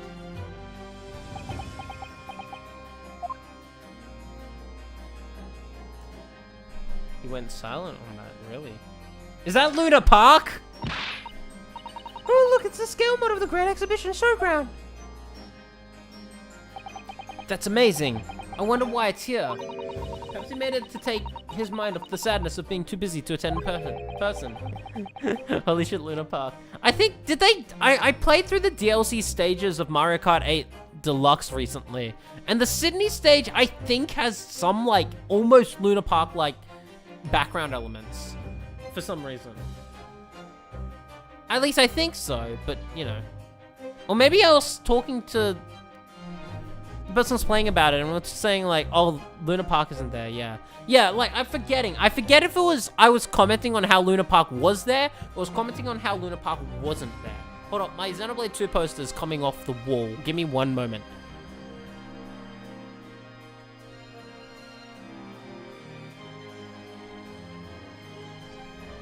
Let me fix that. Alright, done.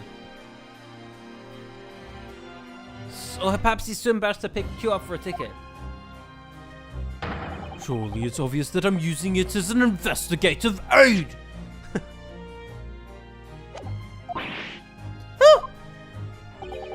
You Nipponese have no business painting others as overly reserved.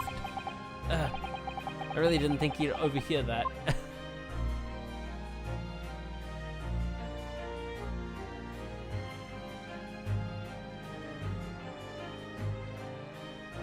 God, the fucking bats, what the fuck?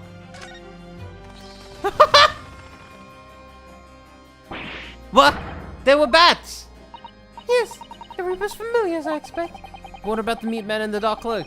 I thought he was the familiar, not just not of the flying kind. He must be a dear friend of the Mr. Reaper then. I think the familiar idea is more likely. Scary though, either way. That's so random. What? Look at all those ancient casts lining up the walls there. Casts from the Reaper's chamber? Or are they caskets? You don't think all those people who escaped conviction in court are lying inside them? Dead, do. Oh my god. What ridiculous notions are going through your head, man? Man! This is my collection of fine vintages. Oh, yes, of course. Thank you for clearing that up. Bruno, we're just musing to ourselves. Don't mind us, Mr. Reaper. I love how slow that animation for Iris putting her hand to her mouth was earlier. I wouldn't if you had invited yourselves to my office to talk nonsense within my earshot. I love this game. I fucking love this game. Holy shit. It really looks like a punishment to me. I've never seen someone sitting like that before. He hasn't moved a muscle since we arrived. You think perhaps he's dead? If he was dead, Bruno, he would be sitting up, would he? Well, anyway, Dead or Alive is a video game series, isn't it? He's not awfully approachable, is he? I don't think he's going to talk to us. He's not dead!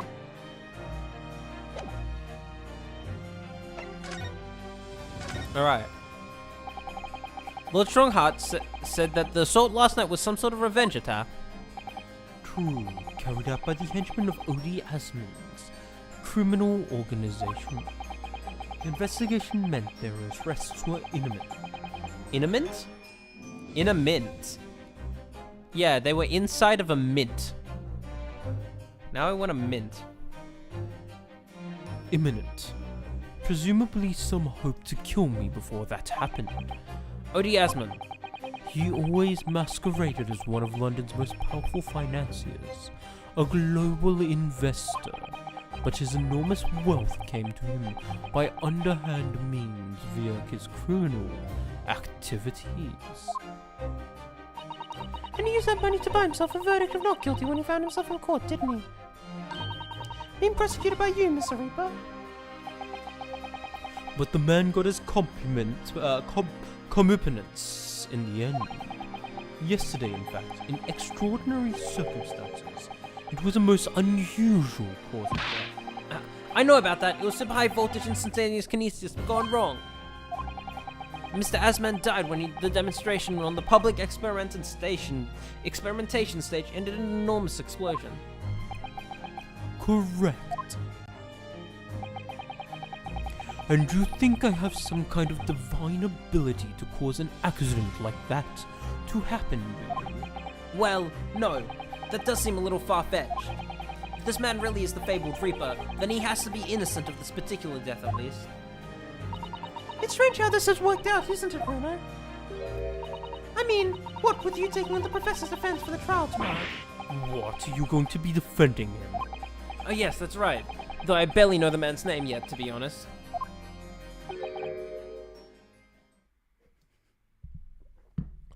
Albert. Albert Hairbrain. That's right. Do you know him by any chance?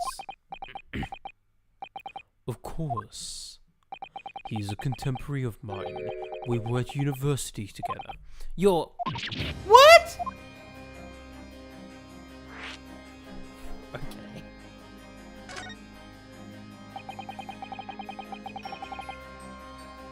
I'd understood that Professor Hairbrain was from Germany, though.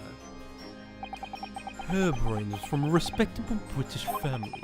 After graduating from the University of London, he moved to Germany to carry out research. That's all. So you were students together? I was in the faculty of law, of course, and he in science, so our paths rarely crossed.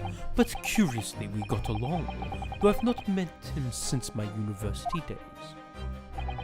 I certainly didn't expect our next encounter to take this form, and with you of all people representing him. Only if I make it out of this office alive. He's actually been charged with murder, it seems. Yes, I know, because the prosecution will be handled by me. By you? But you made it sound as if you and the professor had been friends. We are friends, it's true. Then why would you do this? If the Reaper's prosecutor, there's nothing anyone can do to save him. He's doomed!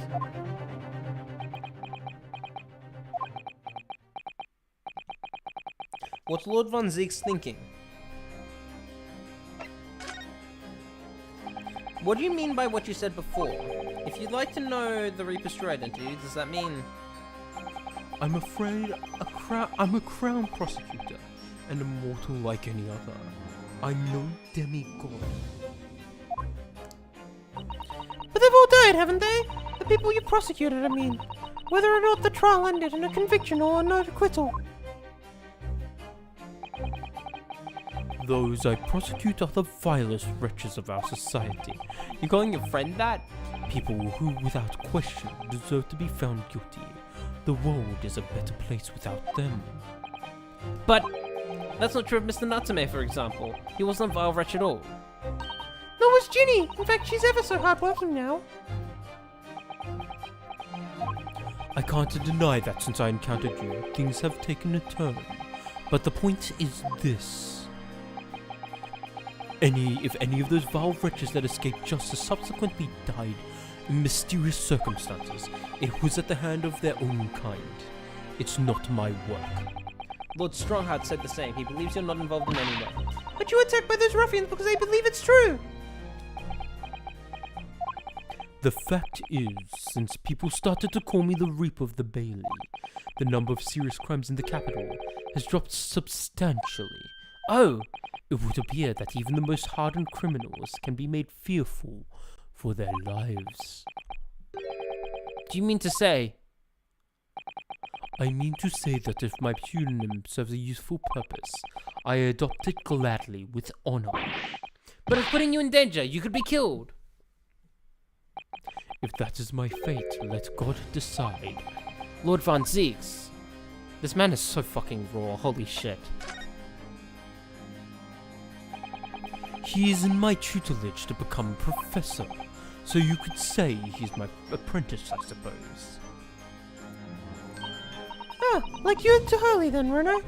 I don't remember taking an apprenticeship with a great detective. I want to be an apprentice of Lloyd Bannings. He's currently compiling a report about the last night's attack. It looked like he's wearing some kind of mask.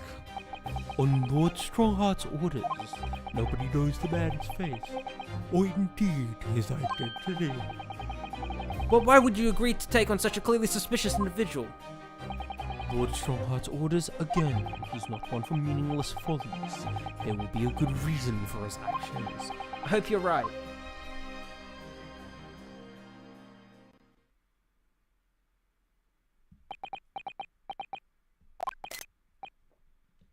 Ah. The task is complete. Good.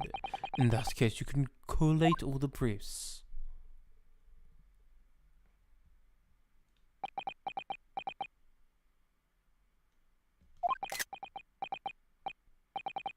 Nice to meet you.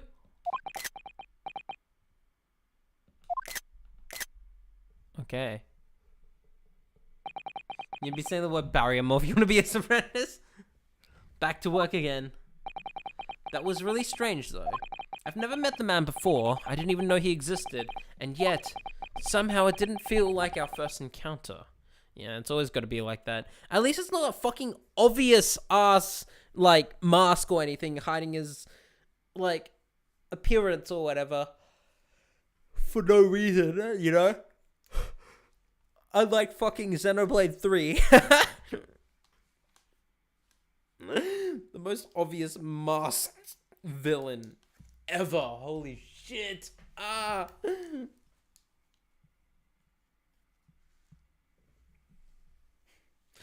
Why do you look like us? I'm just trying to think. He did actually, like, just the general model and did kind of remind me of someone as well. I'm just feeling like, I wonder if it's someone I know.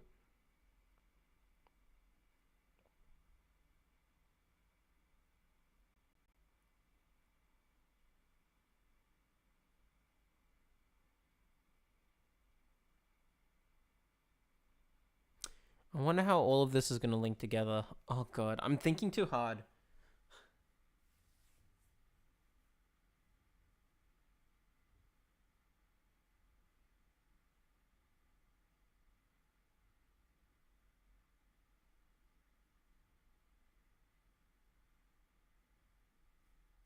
There's no way it's Kazuma. If it is, that'd be the biggest ass pull of the century, and I feel like people wouldn't like this game if it was that.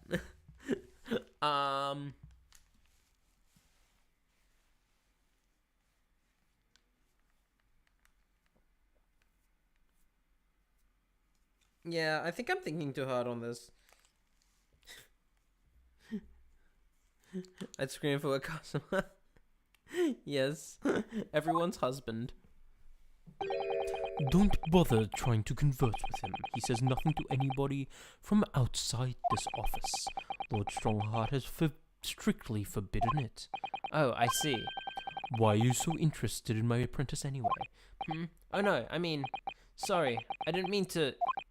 The way he stood there so casually, yet with that flawless posture. It couldn't be.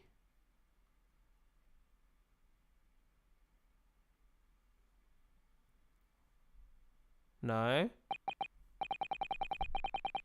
What is that foreshadowing?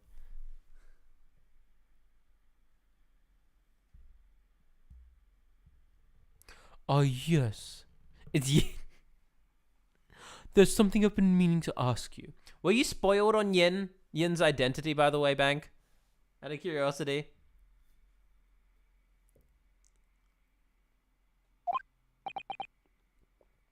Oh, what's that? That Nipponese... You weren't. Okay, because most people are. You can probably imagine why. That Nipponese man, is he faring well? Sorry? I thought it was obvious from the get-go, to be honest, but you know. The one arrested twice in succession 6 months ago, with the stoop and the mustache, and the jitters. Mr. Nutsman, you mean? I'm not sure he'd be very pleased to find out you identified him from that list, Bruno. He's fine, thank you. In fact, I received a letter from him by international post only the other day. I see. Well, I think we can end our discussion There, don't you? There's little time left before tomorrow's trial. I advise you spend it investigating the case. Yes, thank you for the advice. And for the conversation. I can't believe he's asking after Soseki-san. After a Nipponese. I'm not sure whether to feel happy about that or worried. I never imagined that Mr. Reaper would be friends with a mad scientist, did you? It's a turn-up for the books. A mad scientist? Ah, you mean Professor Hairbrain? Hairbrain?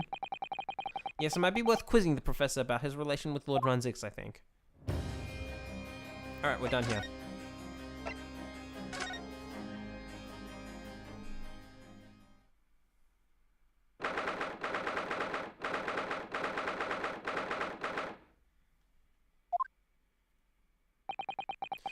The warden said call 11. That's this one. Oh, cell 11. I don't know why I said that. It said call. Call 11 on your phones right now, everyone. I don't even know what that leads to. Probably nothing. Oh look, there's someone curled up in a ball in the back corner, look! What's his name again? Professor Albert Hairbrain, wasn't it? Excuse me, Professor Hairbrain.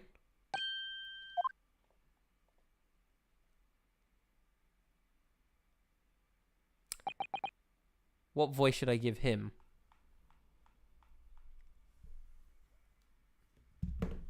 Let me think about this.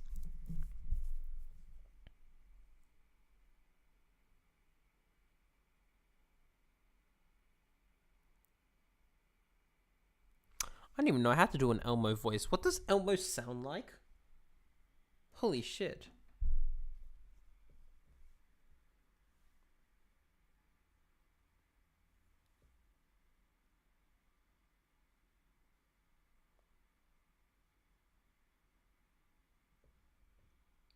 A Sora voice? Like this? Like this? Kingdom Hearts is light! That's not really a good Sora impression, but that's what I do for like the generic sort of JRPG protagonist voice. Who are you? Yeah, okay, cool. This is what I was doing for Naruhodo, actually, when I started the first game, because I was like, okay, I'll kind of like gradually relax it into my own voice as he gains more confidence as a lawyer. I figured that worked. But anyway, who are you? I'm Ryonosuke Naruhodo, a defense lawyer. A lawyer? A lawyer? Was it something I said? A lawyer, you say? Would you be here about the experiment? Are you going to defend my hypothesis? Your hypothesis? Sorry, I don't... yesterday's demonstration! The demonstration was... magnificent demonstration was... It was an out and out success by anyone's calculation. But despite that, no one listens. No lawyer believes in the science. When it's explained, they all leave at high velocity. Ha! I feel like playing Engage. I'll be off now. Alright, see ya. Enjoy Engage. That's probably not a good time to mention that your zeal made my concentration leave for a while too.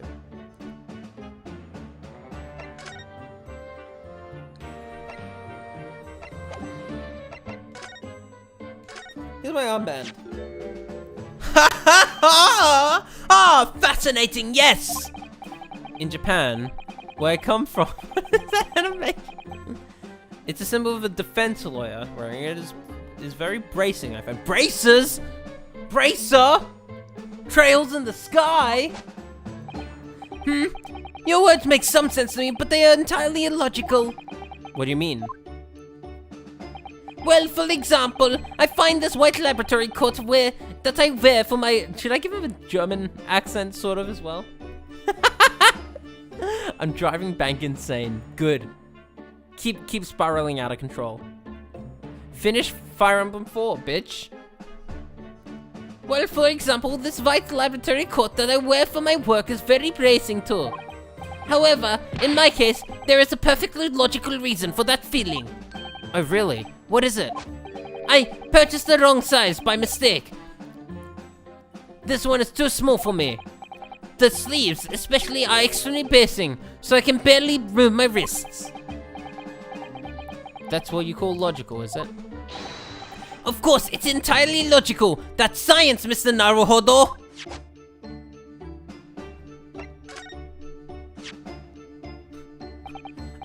How could this have happened? You must feel awful, as a man losing his life. As well as a man losing his life, this crystal tower was greatly damaged too. I know what happened. It must have been that. That? The day before the demonstration, I had my usual meal of frankfurters at the hotel restaurant. When I paid the bill, they gave me 3 shillings too much in change. But instead of saying anything, I just slipped the coins into my pocket. They're still here now. It's divine retribution for my wrongdoing. That is what this is. For a scientist, he has some very illogical anecdotes. Long and illogical. Okay.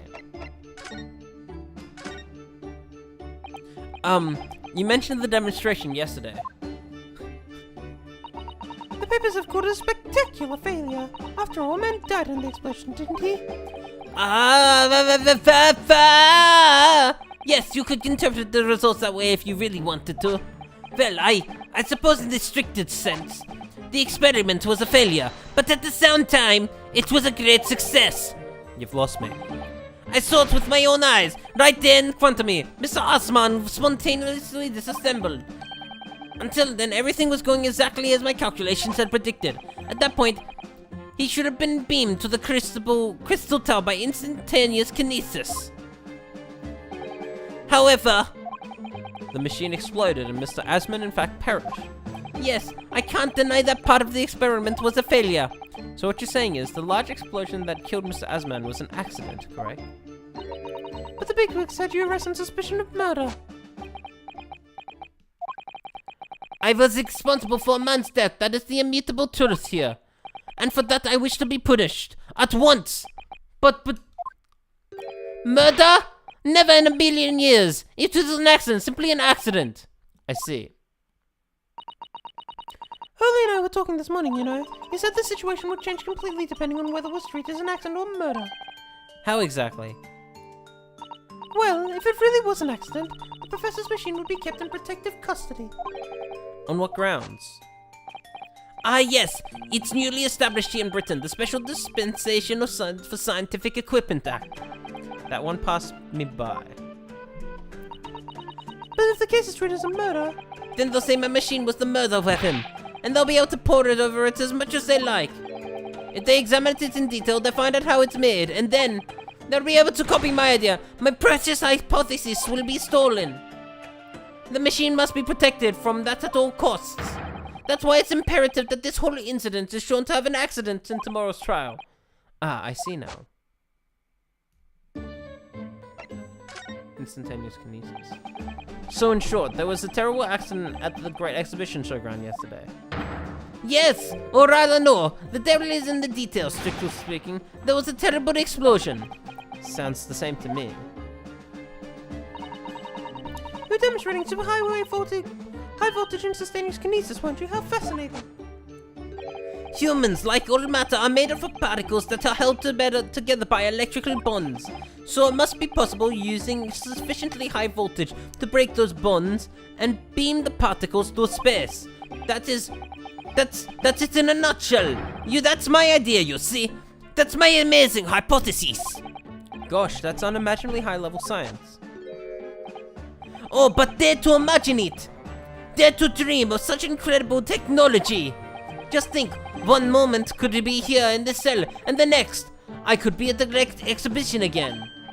Well, yes, that would be incredible. And the next, in mere blink of an eye, I could be at the Great Parisian Theatre, say. The possibilities are endless. That is the Sonic Unleashed song. The whole of our vast planet would be within reach. So no more hiding in wardrobes on rocky seas for 50 days. I don't really see it like that. What do you mean, Iris? Well, if you could travel anywhere in the world instantly,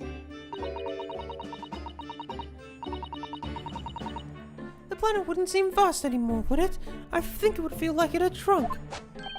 My word, that's exactly right. What are the implications? What does this mean? Oops, that's got Professor Bunnybrain really worried by the look of it. Bonnet! Clearly, this is another case of just because you can doesn't mean you should, I suppose. The point is, my calculations are flawless. The science works. But without a practical demonstration, it means nothing. And that's always the fly in the ointment. Because practical demonstration costs a lot of money that young scientists like you don't have. That's exactly it. Yes! Riley's always complaining about it. He says the government should invest more in science. Well, anyway, I bumped into him at the right time. I met the well-known investor, Mr. Osman. The victim who died in yesterday's terrible accident, you mean?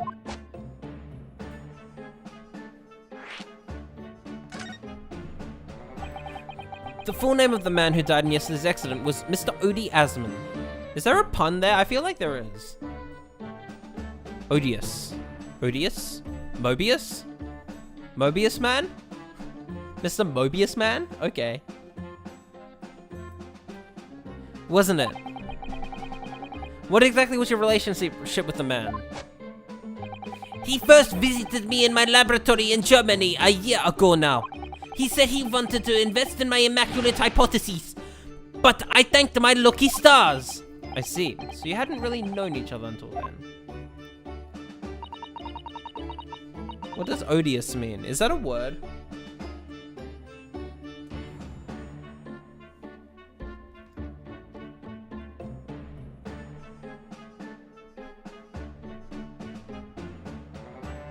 Extremely unpleasant. Oh, I see.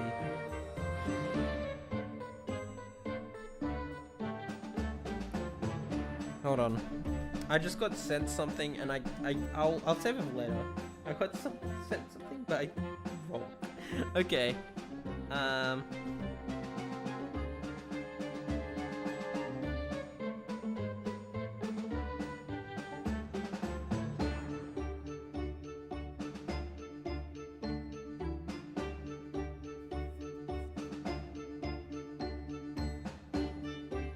Alright, sorry, I got distracted while looking up the definition of odious.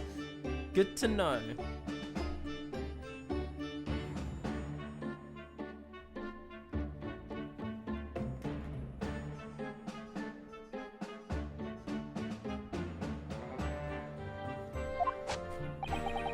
As far as I was concerned, the man was an angel. Oh, really? An archangel, even. He was prepared to fund the practical demonstration of my hypothesis for presentation at the Great Exhibition. And if that went well, I could expect additional financial support for my research from the British government. Mr. Osman provided me with money and an exceptional engineer. He produced the machine to my precise specifications. But then your dreams were blown to dust in one enormous explosion. As you can see, I owed everything to Mr. Osman. I would never, ever have thought of taking the man's life. Well, he seems genuine enough. I don't think he's lying. And the Reaper's varsity years. I understood Lord Van Zix was a friend of yours from university days. Yes, that's right. He was studying law whilst I was studying science. What was he like back then? A good question. Unassuming, gentlemanly, an all-around nice fellow, really. Sorry, I think you misheard me. Talking about the cold-hearted, merciless prosecutor, Barak von Zix. What was he like when he was at university? Talk about a leading question, Bruno. As I said, an unassuming, extremely pleasant gentleman. After all, he is the little darling of the Von Zix family, with all its great aristocratic origins. Origin? Xenoblade 3? I didn't quite realize he had quite noble blood. Little darling? It was a bit of a shock when I came back to Britain and learnt what he had become. The Reaper of the Bailey, no less! Yes, that's right. I did hear, though, that there was a very big event in his life that completely changed him after graduation.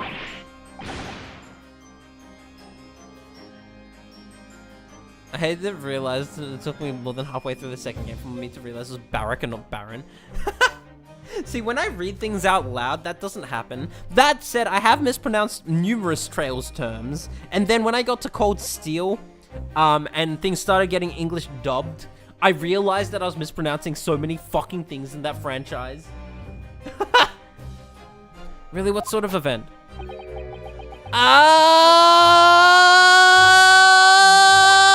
I'm sorry, but I don't know anymore. I wasn't in the country at the time. I was in Germany already. Oh, yes, of course. Xenoblade and algebra class learning what the intersection between the x-axis and the y-axis. It's called Xenoblade Chronicles X. You should play it. It's a very good game. If he's heard all about the Reaper, I really don't have the heart to tell him that Lord Van Zix will be prosecuted in court tomorrow. You probably should. It's better than him finding out tomorrow. So, Professor, let me just make absolutely sure I've understood you properly. The huge explosion that occurred yesterday, that was an accident, you're saying? You had no intent to harm the victim, who was in fact the sole investor in your work, is that correct? As correct as 2 squared is 4, I swear it! Yes, it's true that the man perished in a machine of my invention. So I know I'm far from blameless in all this, but still, I would never use my discoveries, my inventions to take a person's life, not in a centillion years. I'm a man of science, it's all I know, you have to believe me, please. Do you believe me? Do you believe in my hypotheses? Science is the pursuit of truth, you know. I've always believed that all my life. New music.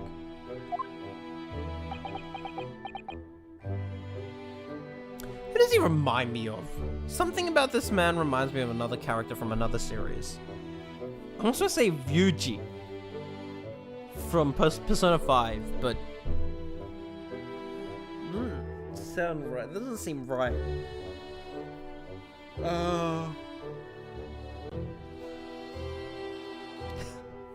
For real? Yeah. I'm afraid I don't know much about science or your theories, but I do believe you, and I will fight to prove your innocence with all my might. I'm a man of the law, it's all I know. You have to believe me, please. When I went to live in Germany after I graduated, I learned something very important. Nationality, class, lineage, none of that matters. As long as you try your hardest, you can achieve anything. Thank you for that, Professor. And thank you in advance for defending me tomorrow in court. Alright, Reno. It's time. Time to visit the Great Exhibition. Sorry? Well, that's where the incident happened, isn't it? Yes, I suppose that's true. Time to investigate at last. Alright. What a fucking banger. Experimentation stage.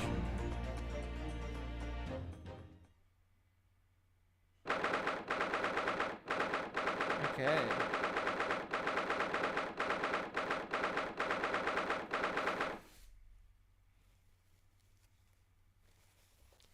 Great exhibition for... This reminds me of, the tower in Ace Attorney Investigations 2. That's what it reminds me of. The showgrounds are a little too big for my liking. We've been walking around in dense crowds for 2 hours now, and I felt myself swooning 3 times. There are a lot of people, aren't there? It's almost been trodden on 3 times too. Be careful, won't you, Iris? Don't go out of my hand. Don't let go of my hand. We finally made it through the throngs, though, by the look of it. And here we are, underneath the public experimentation stage, where the explosion happened yesterday.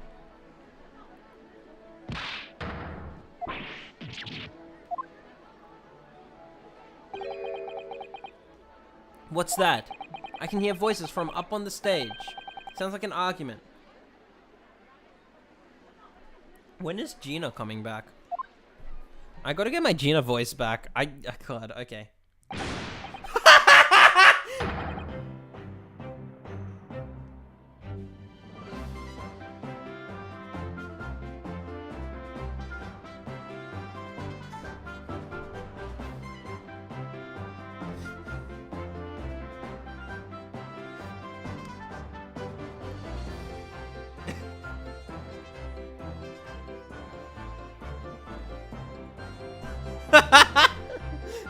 Okay. Okay. Right, I'm out with you this time. I'm on you. I read you a minute. Okay. British? Hang on, how did I do it? British? Yeah. Oh yeah, go on then. Specker, give it a shot. You ain't going I haven't seen you know it. Is that what I did? That sounds right. I think... Wait, I know those voices. You got a cheeky little mouth on you, young lady. But a night in the cells would teach you some manners. Just try it, I dare ya! Are you on a bag of chips rammed down your throat? Yoo-hoo! Rixie, what are you doing up there?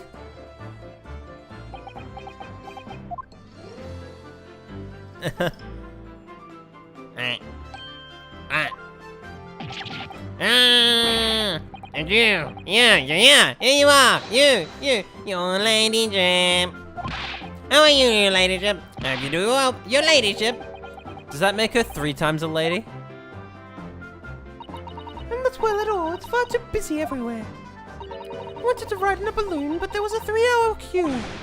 Unbelievable. I'll go and have a word with you at once, your ladyship. You'll be flying as I got no time once I pull some strings for you. Tobias Gregson, an inspector at Scotland Yard. Until recently, he was suspended from duty, but it would appear that he's back in action now. He's actually quite well known, appearing as he does in The Adventures of Sherlock Holmes. And for that reason, he can't say a word wrong to the stories of the story's author, Iris. But there are limits, surely. Or there should be. Watch it, sunshine. Sorry. What gives then? Don't tell me you're on this case. Yes, I'm acting for the defense. So we're here to investigate. Dear me, that's the situation, is it? Is it really that troubling? A measly 5 bob. Hang on. British? Yeah, like, that's how I get it. I get into the Gina voice by saying British in, like, the most, like, you know, scronkly voice. British? Measly 5 bob, is that all you got? You're a lawyer, ain't you? You could stand to carry a bit more copper around your pockets, Mr. Naruto. I feel like I'm gonna hurt my voice if I keep doing this, though. Well, hey! That's my last bit of spending money, that is. You can have it back, but I have to charge you for all the bother. 3 bob. This is Gina Lestrade, a pickpocket, or diver, born and bred in the East End of London. In the case that led to my own suspension 6 months ago, this is the young girl I was defending in court. What's your problem, eh, Otto? Diver, pickpocket, what's with all the names calling? You want a bag of chips rammed down your throat as well, and all, do ya? I thought you were proud to be a diver, Gina. You were just arguing with Inspector Gregson about it, weren't you? I assume you've been up to your usual tricks here at the showground. There ain't no way to talk to a lady, Otto. I've been here a long time. People can change. Banks said something about Dims, not really being able to understand your Gina voice, and I replied with, if I was talking to a teenager from the East End of London in the Victoria, I too wouldn't understand a fucking word she's... Yeah. Yeah. I'm an apprentice now, learning to be a Scotland Yard detective. So you have to call me what everyone else does. It's Inspector Lestrade now. Inspector? That badge is homemade, surely. It's perfect. Thank you. I will stick with it then. The Inspector part isn't entirely accurate. No one calls her that. For what it's worth anyway. Investigating is off the cards for all of us. What's that supposed to mean? Right, well, I'll be back up top. You hold down the fort here, alright? Right, sir! Well, that's an interesting combination. This raises a lot of questions.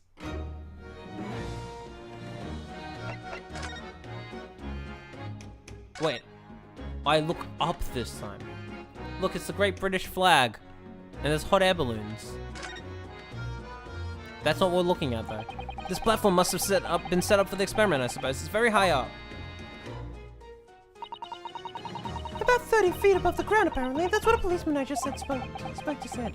I don't really understand feet well. We don't use them in Japan. Oh yes, sorry. It's about 9 meters. I don't think they use the metric system in Japan either at this point. No, we talked about this last time. I'm not gonna go into it again. CM got really upset at me for how often I talked about the metric system. But soon you have been in London a year, Bruno. Tell me got you some measurements. Yes, well, you're not going to be using them for very long, are you? The thing is so tall, the spectators at the front would just have seen a wall and nothing else. They probably thought they'd secured the best spot to watch from. Only to be disappointed. There's a saying in Japan, the darkest spot is right under the lighthouse. I feel like it probably applies here.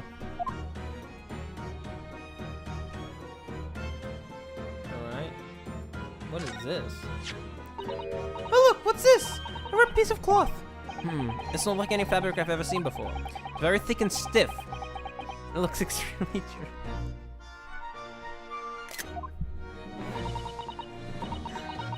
It's canvas, I think. With some sort of rubber backing. Peter Griffin's pants. Oh my god. Oh my god. Oh my fucking god. And the edges appear to be a bit charred as well. Maybe that means it had something to do with the explosion. Let's make a note of Ginny's mid yawn.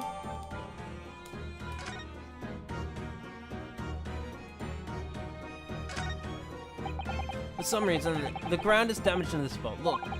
Almost as if there was a fire here or something. Yes, if you look closely, there's some scattered ash and burnt embers too. Well, I suppose there was a big explosion just above here. People probably wouldn't bat an eyelid at a small fire like this, would have been. I'm not so wings are quite that laid back, Bruno. What's this? Looks like a crossbow. Huh, looks as though somebody dropped something behind the tree here. Dropped or hid. What's this? Some part of the machine that exploded? Maybe. Could have fallen from the platform above the glass, perhaps.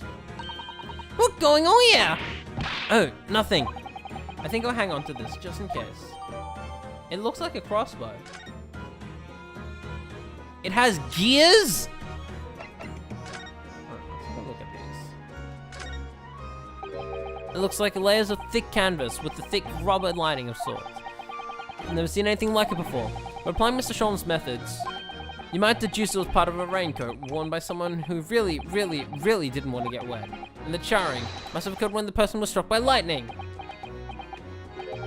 Or maybe not.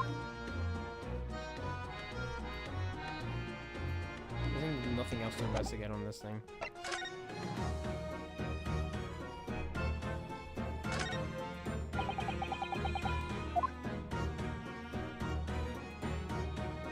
What can I investigate on this thing? Here we go. Ah, there's some sort of lever here. Oh, it is a crossbow. What is this? It looks like a cross between a bow and a gun. I think it's probably used for the same thing too.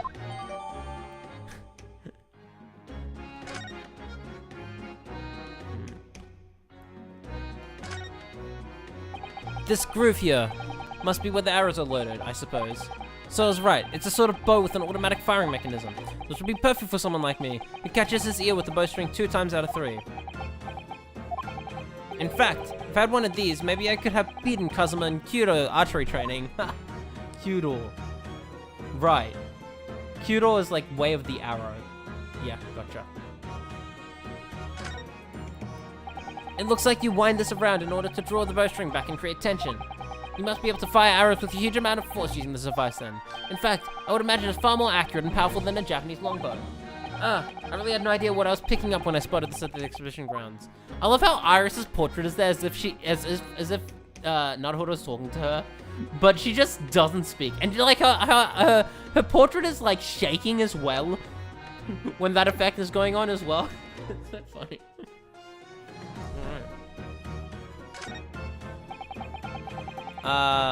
What's the phrase bunting your tongue mean in Australian slang? I don't know. You'd be better off asking May, I think.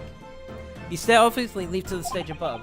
We should go up there and investigate the exact stage where the experiment was conducted. Feel like I haven't... Oh, god damn it. Of course. Sorry.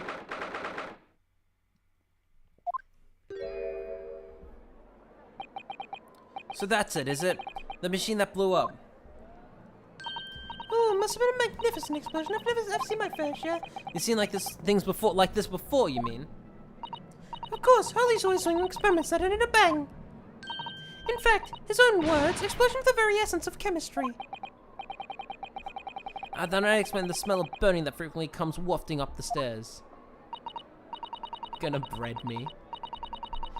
I will burn my bread! Yes, I got asked.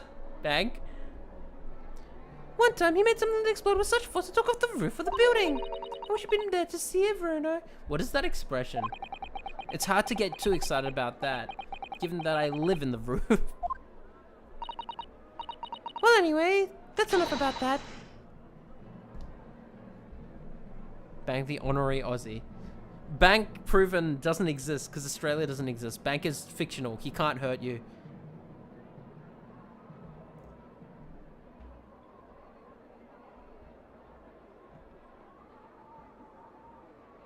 Well, anyway, that's enough about that. It's time to investigate. Hi, Gregson. Look, Inspector Gregson is over there. He seems to be deep in thought about something, whilst eyeing up the machine carefully. Really, he just looks confused to me. Can I go back? Damn, I can't.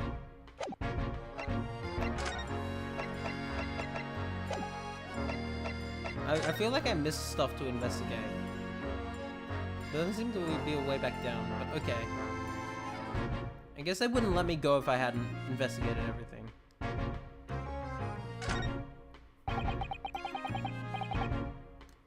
It ripped itself apart magnificently, didn't it? Magnificently and mercilessly. Merciless Savior, Trails in the Sky SC.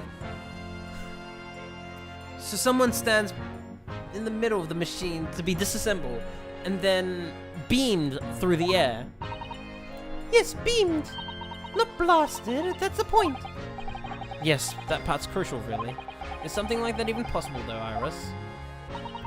Oh, Bruno, I'm just a child. How should I know? A child when it suits you, you mean? What I can tell, I think if you were to pull this lever here... Stop! Don't touch that. that was practically instantaneous kinesis the way you flew over right now, Grexy. Please, your ladyship. I didn't mean to startle you, but I can't let you touch anything up here. So sorry, you can have some related special plan to make up for it.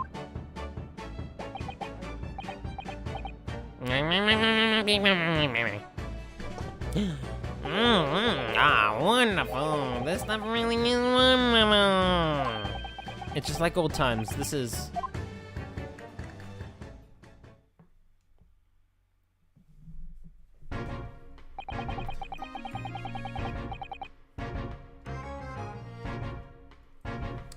We're representing Professor Hairbrain in court tomorrow, Inspector. So we should be allowed to examine the scene. Listen, Sunshine. Even I'm not allowed to touch anything up here. That blasted special dispensation for scientific equipment acted to blame. It's driving me potty. Oh yes, that special dispensation. The professor mentioned that too. More red tape's all we need. I don't know what the government thinks it's planned at sometimes. But we're allowed to just look, aren't we? Surely that's alright, isn't it, Grexy? Wait, make that one character sound like Shy Guy. Which character? Go on, your ladyship. Do you mean Shy Guy from like Mario? And Yoshi and shit? Anything you say, your ladyship.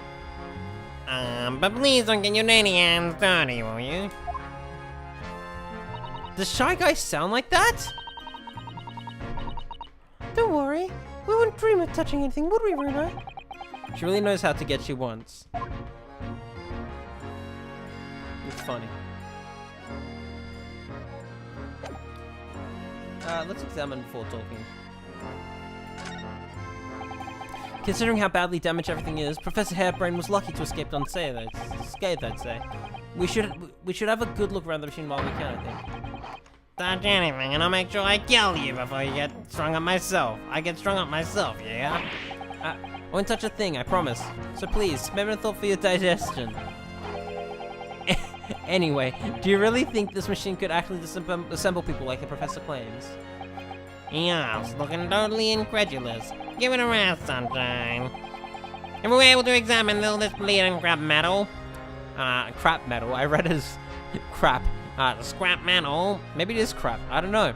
Maybe the machine shattered out. Maybe we can ask that question.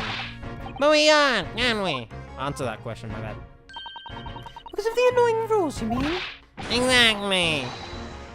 The annoying obstructive flaming rules. Oh, look at the base of the machine there. Oh yes, there's a tool of some kind poking through the wire mesh.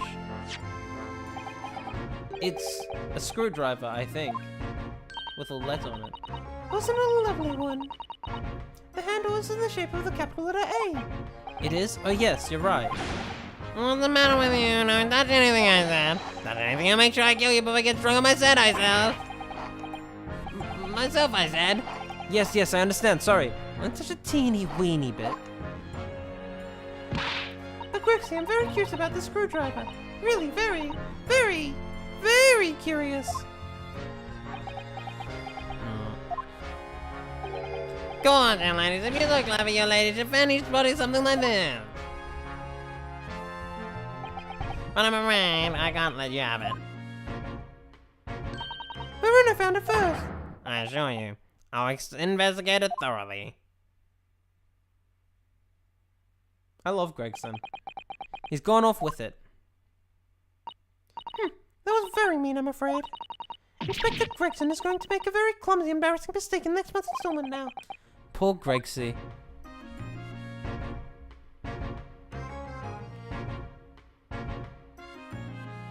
Oh, is that like it? Because it says that is quite literally everything. That is a massive hitbox. Holy shit. Okay, now it's just this, right? Yeah, look at that. Are you sure that's safe? With all the sparks flying right now? Anyway. That amazing horn-shaped device is pointing towards the Crystal Tower. I suppose once people are disassembled by the machine, they're shot out of that thing to wherever they're going. Sparks. What about sparks? I don't think it was supposed to shoot anything, Bruno. It was set up to beam people to the Crystal Tower, where they'd be reconstructed in their original form. Oh, Xenoblade 3. Right. I didn't even get... I didn't even get that. Holy shit, Xenoblade 3 is so far out of my consciousness at this point. Like, I do not think about that game. Unless it's the soundtrack. The soundtrack is so fucking good. Well, I don't like the look of it. It was as amazing as it looks. The accident would have happened in the first place, of course. I suppose that's true, yes. But nothing ever goes according to plan, does it? Hot air balloon, let's go. So those people carrying balloons, dangling silently in the skies over London. I just thought the day would come when humans would discover how to fly, but I never imagined it would involve them being suspended from colorful, floating temari. Temari. I'm sure it must feel amazing being up there among the clouds. Let's take a ride together, Bruno, please. If I'm being perfectly honest, I would like to try it. But without a cast iron guarantee the thing won't plummet to the ground, I'm too scared. Oh well, in that case, I should tell you what Hurley said. It's physically impossible for a flying balloon to plummet to the ground, as long as it doesn't explode. Yes, call me crazy, but I think that exploding part might play my mind a little bit. And the Ferris wheel, right? Jordan? What is that gigantic thing over there? Like an enormous water wheel. Oh, that's a Ferris wheel. The people were riding inside the little cabins, you see. Why? Well, they rotate nice and slowly, so it's a wonderful way to see the surrounding scenery. Wait, it's turning, but it looks completely still. Yes, that's because it's turning so slowly. One complete revolution takes about half an hour. If you're mad enough to go on one, it'd be more fun to whiz around fast, don't you think? I feel as though you might have just invented a new sort of ride there, Bruno. Have you ever been to Disneyland? I think California Adventure. There's a Ferris wheel with rocking carts. It's actually kind of scary, but it's fun to go in it. But it's scary to think that it might, like, fucking fly off. Is it the Mickey Mouse wheel? I don't remember if it has the Mickey Mouse on it. It might be. Anyway, here's my armband. Oh, you're terrified of heights? I see, that's fair enough. I don't know if I don't think I'm scared of heights, but I'm not necessarily a fan of heights. Like, if I'm high up, I don't want to, you know? This is the symbol of a defense lawyer from where I come from, Inspector. Well, it doesn't pass muster here in London. You might as well chuck in the deep fat fryer. No one's ever said that to me before. Mr. Strom suggested I feed it to a dog, though. If you're frying fast, you can feed it to me. Does he think it's made of potatoes?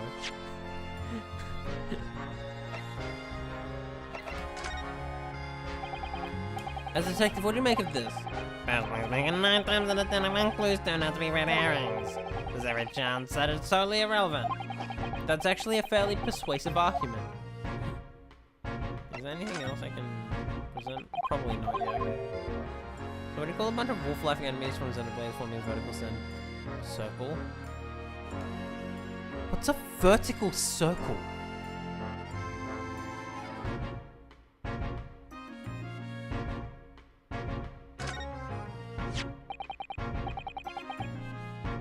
A wolf?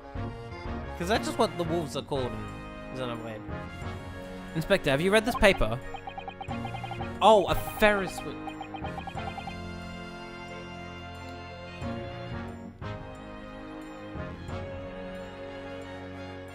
Ferris Trails of Cold Steel. I actually need to make it. Oh god, I had an idea for a fucking image. Hold on. I'll have to remember that later.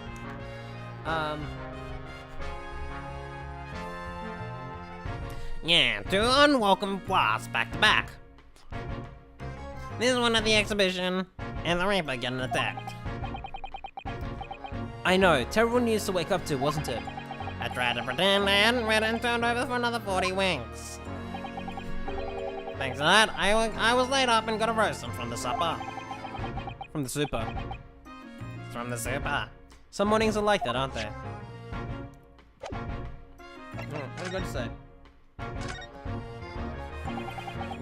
Using high voltage electricity to somehow disassemble a man's body, and then beam him across the crystal tower. It's an extraordinary thing to attempt, especially in public. True. It was by far the most unusual of the experiments planned for the exhibition, mind. To be honest, I'm a bit surprised it was allowed. Carrying something so dangerous with so many spectators present, I mean. The government's doing everything it can to promote new science and technology, at the moment. They're more worried about being ahead of the game than an odd spot of public safety infringements. If they can be the first to develop some new technology, it makes Britain more powerful in the future, you see. Yes, I suppose that's true, in a way. So, the powers that are placing heavy emphasis on scientists' rights, What sort of rights? making so that any theories about brains, the brains of remain in their legal property, as it were, rather than developing in a practical idea and going into production, which is the infuriating reason our coppers can't allowed to touch this crime scene. Because the new Halfonten Special Dispensation for the Scientific Equipment Act forbids it. I see now.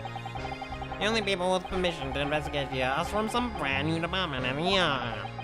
The Forensic Investigation Team, it's called, but relegated to keeping guard. The Forensic Investigation Team.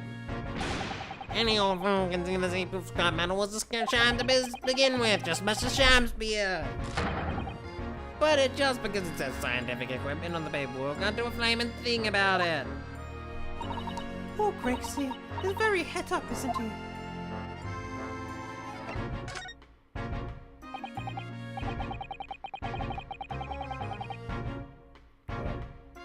Hold up.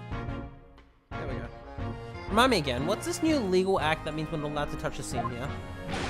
I have a name, me Alex, and it's a special dispensation for scientific equipment act. Yes, I think Harley mentioned that recently, with a real twinkle in his eye, as I remember. I'm joining in, your ladyship, I'm joining in, but especially for this great exhibition it was. All scientists have to do is present their ideas and inventions to some suits in the civil service. And he gets rubber stamp, it's a guarantee of rights to maintain the invention's confidentiality. What does that really mean? Think of all the world-changing new inventions on display every day at this exhibition. Although a good half of them are a load of cobblers, if you ask me, but fought by shamans like yourself. Thanks for that. Oh, I love how absurd some of the inventions are, Yura. It's also fun. Might be fun to you, but as a member of the forces to be present at every single demonstration, can you imagine, eh? Hang science, that's what I say. Oh, I don't think so. That sounds like my dream job.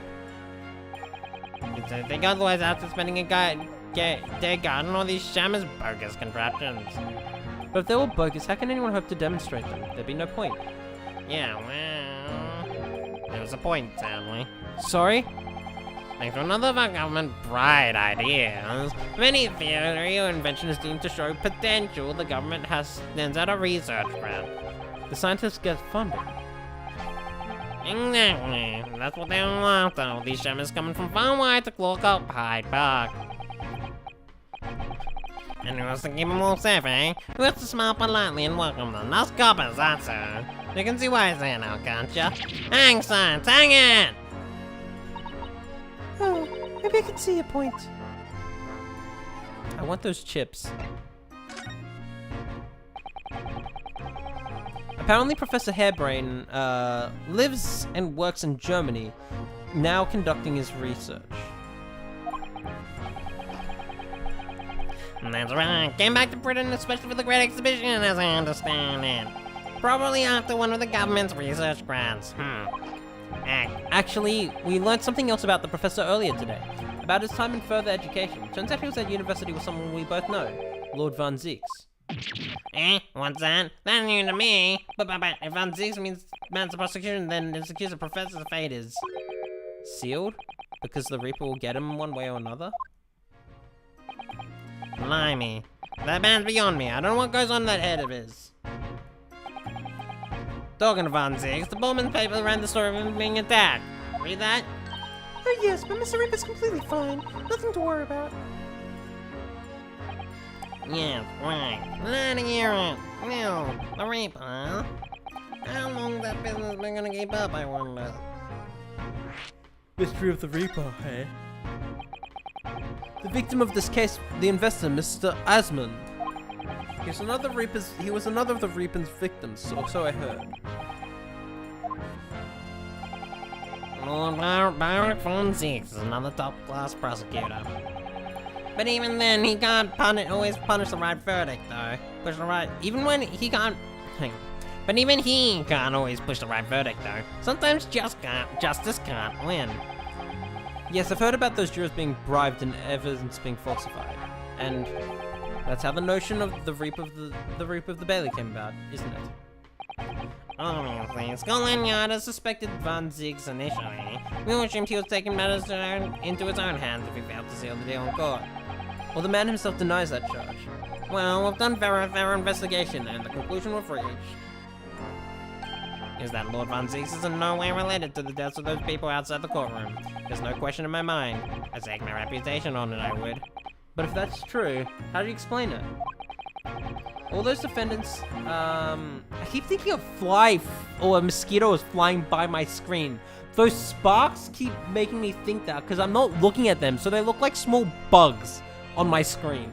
And it's bugging the shit out of me, holy shit. All those defendants, couldn't have just coincidentally died if nobody killed them. I know that, but I can't explain it. It's a mystery after all, isn't it? That's the whole point of the Reaper. Professor Hairbrain mentioned something else. He said that at university... Oh, excuse me. Lord Van Zieks was a totally different person, easygoing and kind. You what? He said that it was after they both graduated that something happened to change him. Do you have any idea what it was? No clue. Really? Look, I've got my hands full watching over this frustrating crime scene. Why don't you go and make a nuisance of yourself elsewhere, eh?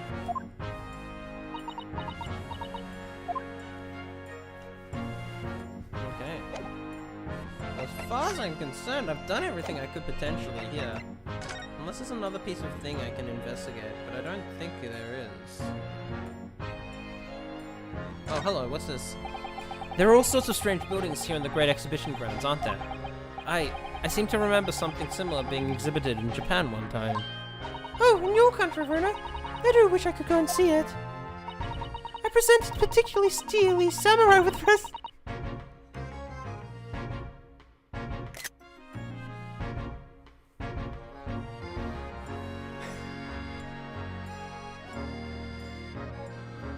I love this game so fucking much. I presented particularly steely samurai with the present of one of Hurley's stories, written especially. And see if I couldn't get Charlie into a jam against some Batitsu Master Gingers. Gingers? No, that's not what I meant to say. Ninjas. Ninjas. You might not find as many of those sorts of people around you as you think. Oh, well, that's dull. Oh, but I do know a prosecutor with a chonmage top knot that I can introduce you to. A chonmage, really? Do you think I could have my picture taken with him, do you? Assuming he's recovered from the trim Kazuma gave me a year ago, yes. Well, he doesn't have it anymore.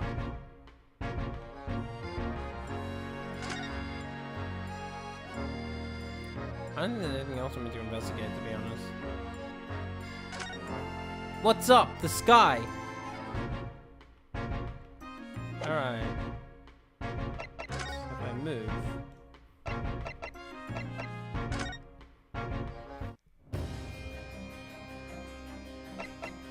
Oh god, he's back there looking so...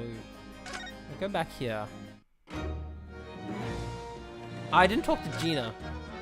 That'd be it, yeah. No, things I didn't investigate. How was I supposed to get back down? That's the only way I could figure out. Nothing in particular, no, my bad. The Crystal Tower. It's only an apt name. It was built to be the focal point of the exhibition. It definitely is. And it definitely is, being so tall with all that glass. Can't imagine a building like this ever being erected in Japan. There are lots of exhibits inside the tower as well, apparently. Of course, there's an observation deck, but there's also an art gallery, a zoo, and a museum. But I heard you have to queue for 3 hours just to get through the doors. Well, at the moment, the shattered glass from the failed experiment may well be the biggest draw. And thanks to that accident, the whole tower is shut. Suddenly it's not the Crystal Tower anymore, but the Crystal Glass Shower. Only everyone's taking to the skies to look down on the disaster from above instead. But there's a 3-hour queue to go up in a balloon now. Londoners must be very patient people.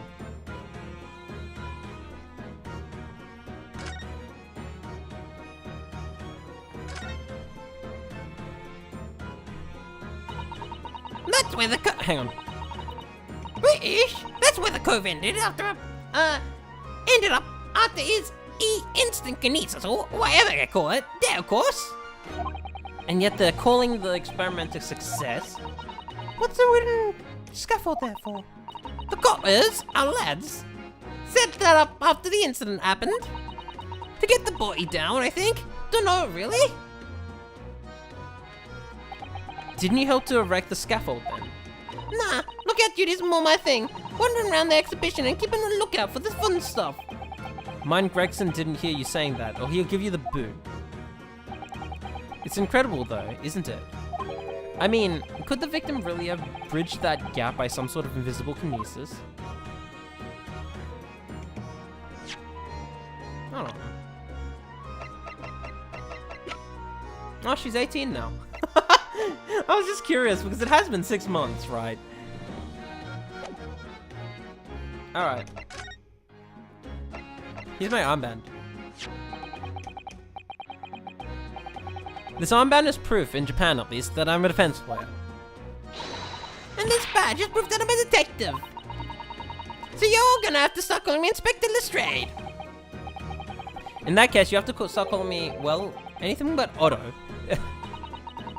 I could call you Defense Narra Otto, Defender Narra Otto if you like, but it don't really trip off the tongue. No, it doesn't have a great ring to it, does it?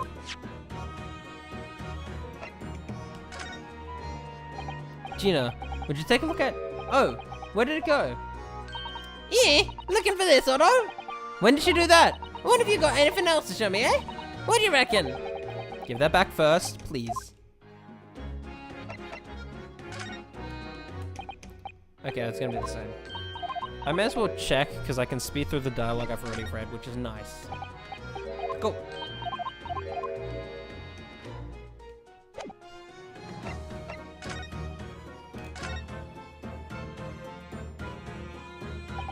It was 8 months ago now that I first encountered Gina in connection with a case I was working on.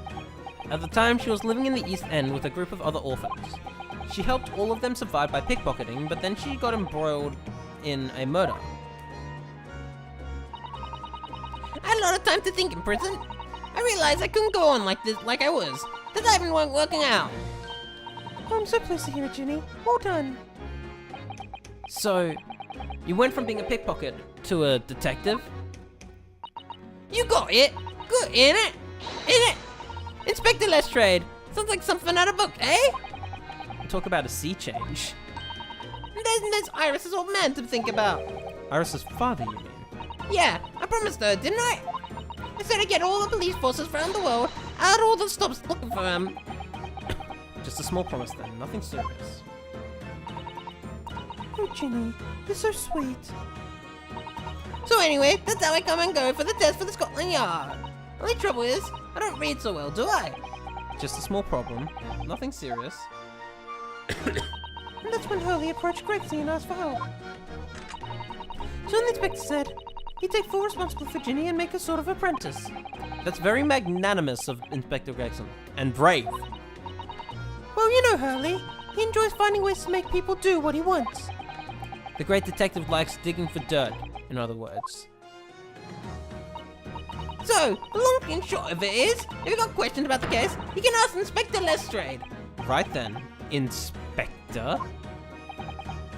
Actually, there's still a big mystery surrounding Gina, isn't there? Oh, what? Bruno, what? Well, 6 months ago, Gina was a defendant in a trial prosecuted by the Reaper. A trial in which she was found not guilty, yet here she is still. Come on, you're not still on about that, are ya? The Legend of the Reaper or whatever it's called. Core, you don't half worry, Otto.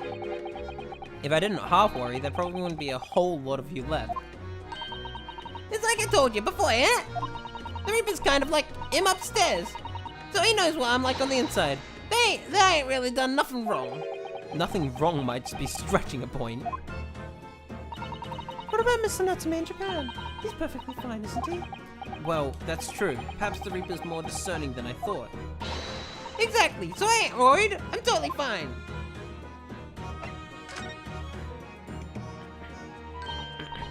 Cool. We're out of this world, it was.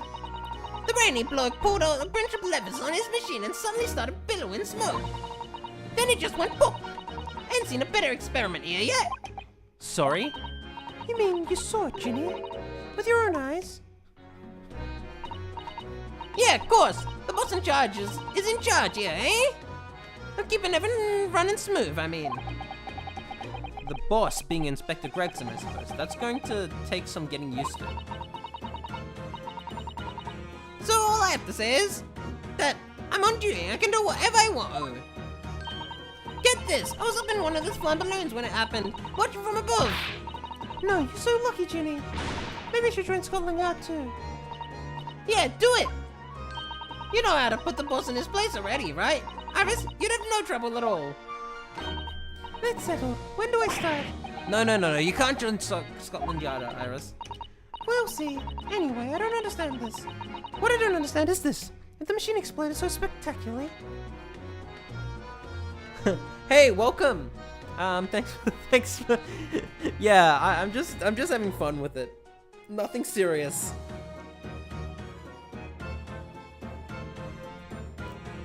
If the machine exploded so spectacularly, how can Professor Bunnybrain still be claiming that his experiment was a success?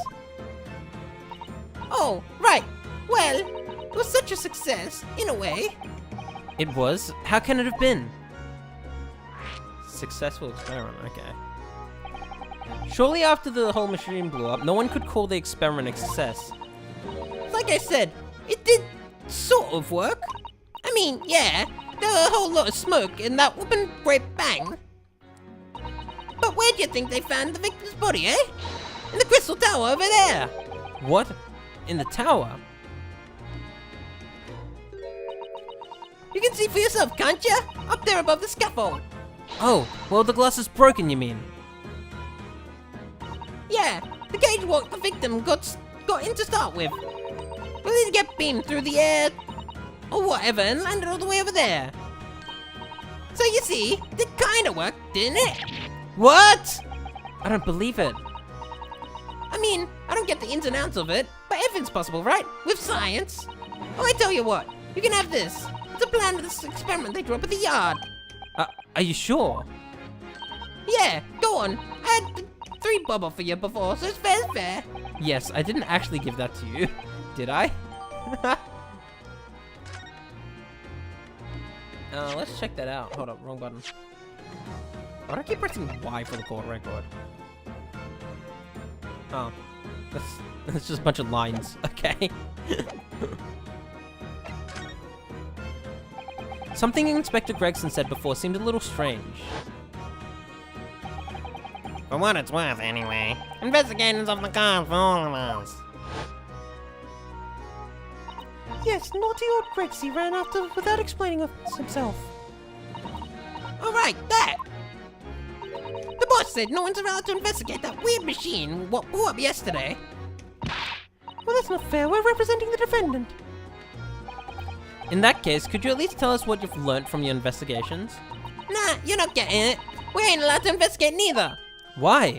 What the boss did call them? The forensic investigation team, I think. Anyway, apart from them lot, no one's allowed to lay a finger on the scene. Bit funny, innit? So even Scotland Yard's own detectives can't investigate. Yes, I've never heard of something like that before. I thought I could have a gander on the quiet though. The boss caught me at, but the boss caught me at it. You probably heard him giving me an earful before down here, didn't ya? It's not bleeding fair. I think you were giving as much of evil back as I remember it. Yeah, well, sometimes I think it's all them chips and what make him so stubborn. You say something to him, Otto? Go on, see if you can get through to him. He's up on the platform above us, is he? Where the machine that exploded is. We can try, can't we, Bruno? Rexy will listen to us. Alright, well, we're done. Bruno, listen! What? What is it? I've been thinking. Holly might know something, mightn't he? About what? About Mr. Reaper. About what happened to Lord Van Zix, you mean? Because it sounds like something very significant occurred after he graduated from the university. Something that completely changed his life. Maybe, but I have no idea where to find Mr. Shawms at the moment. He's in the middle of some big case, isn't he? Yeah, this is what you need. What's this? Some kind of entrance ticket? Madame Tuspels. This is meant to mean something to me. You don't know it. The most popular attraction in London at the moment. It's very close to Baker Street, actually. We could go now if you'd like. No, we don't have time for visiting attractions today, Iris. We have a big trial tomorrow. But that's where Hurley is. What? At this popular London attraction? Yes. How is it that you know where he is? Hurley told me, but he told me to keep it a secret from you, Bruno. Madame Tuspels. I don't think how it could be related to the case we're investigating here, but then stranger things have happened. Stranger things? And when they happen, Mr. Shawms is usually at the heart of them. Alright, off we go. I reckon when I get to the next to be continued, I'm gonna end off, and then I might stream tonight. I'll see how I feel. I continue.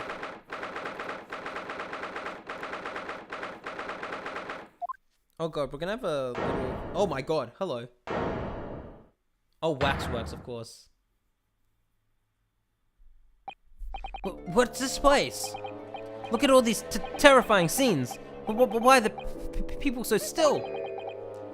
Guillotines, ruthless murderers. I know what I'll be dreaming about tonight.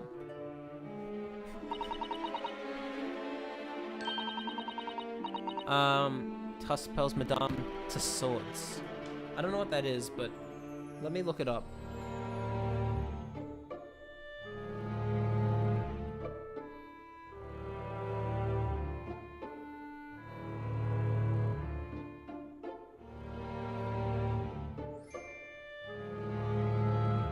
Google's not giving me anything.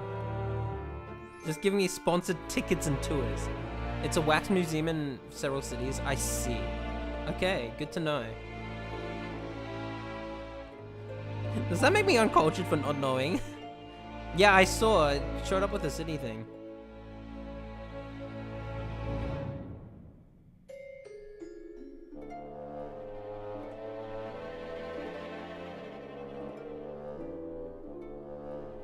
Alright.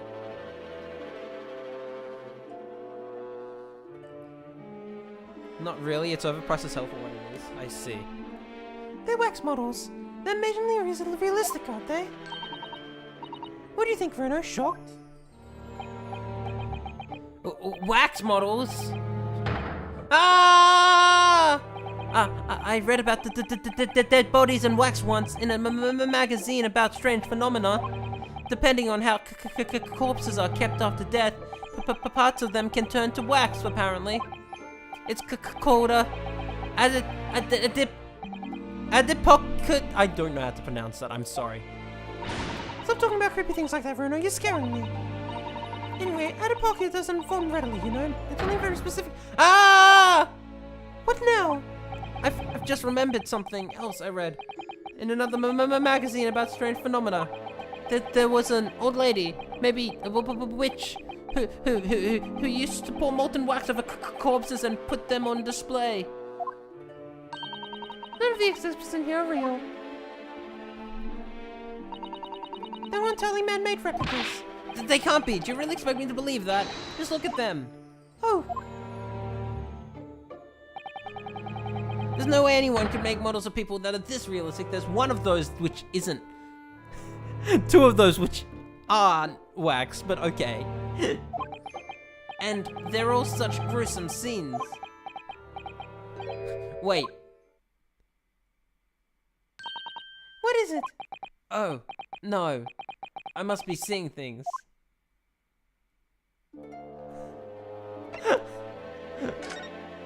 Okay. This guy is real.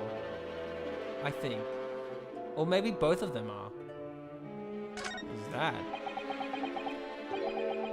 Is this an arm? Looks like the arm, doesn't it?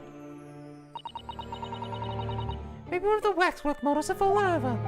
You don't think it'd be the work of one of the mass murderers in here, do you? Bruno, stop scaring me. Is it a wax arm or a real one? Come on, you're always pointing that finger of yours in the court. Poke that arm now and see how it feels. Objection! So we're just not gonna find out, okay. That big heavy curtain is a very prominent position, isn't it? I have a nasty feeling there's going to be something truly terrifying behind it. Oh yes, that's the famous Tuspel special exhibit. It depicts one of England's most notorious killers. Do you want to pay the extra fee and have a look? Pay more money? To be even more terrified? Ooh, let me think about that for a moment. It was only a suggestion. Please do not touch his statues. Is this some famous murderer? Yes, called Jane the... Okay. All her victims were young women. I knew it. You could tell by the way she's holding that knife. Sure sign of a murderer. Well, yes. Ah! Well, what's the matter, Bruno? I've worked it out. I know what she's doing. She's trying to fill that bathtub with blood so she can never soak in her victim's gore. Not according to the information about the exhibit on the little board here. Doesn't mention anything about the bathtub. Really? Sorry, I don't think it's significant. I still think it has to be there for a reason. Artistic intent.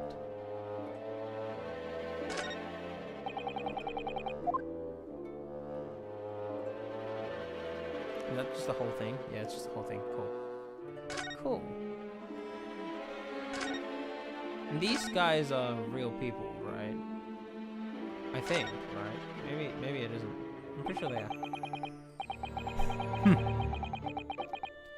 These models are so well made, I can't tell what's a waxwork and real human. Maybe. All the exhibits are real people. When it's closing time and all the visitors have gone home, they suddenly start moving about. Just thinking about it makes me wish it was closing time already and I was on my way home. I don't know, these two look really real to me. Okay, it's the same guy. Cool. Alright.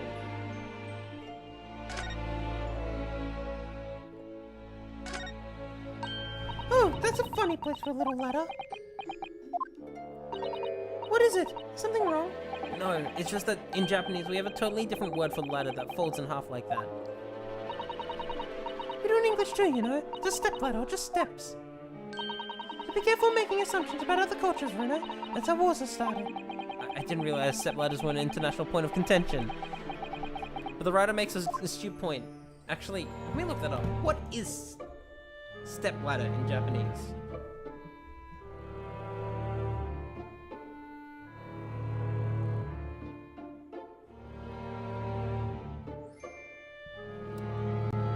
Ashitsuki, I think. Ashitsugi. No, that's I guess. I don't know what he was actually referring to. I'd be curious what the Japanese is here. They'll probably mention it.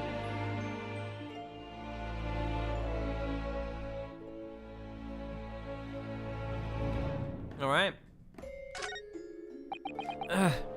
Is this an example of Western Tsujigiri? I know what that is. You know, when an unscrupulous samurai randomly attacks a passerby to test his sword. I still don't know, no. But actually, a waxwork samurai would probably be hugely popular. Could you model it, do you think, Irina? Doing that Tsujigiri thing you mentioned. Well, I do have a sword, but I have no intention of testing how sharp it is on a human subject. For now, at least. What do you mean, for now? Anything else to investigate? Doesn't look like it. Alright. It's... the great detective, Mr. Herlock Sholmes. Mr. Sholmes has his own wax statue in here? Really? Well, he is world famous after all. It's an uncanny resemblance, isn't it? Makes my skin crawl to look at it. He's wearing his DLC costume.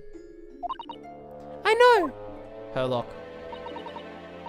But look, Reno, you can kick this early and it doesn't move a muscle. What is that animation? You can't go kick... You can't go kicking around the... You can't go around kicking the exhibit house. Wait. It just moved, I'm sure. Just a little bit, not just a little bit either. Really? Did it? Look closely. There are beads of sweat on the face of this waxwork model.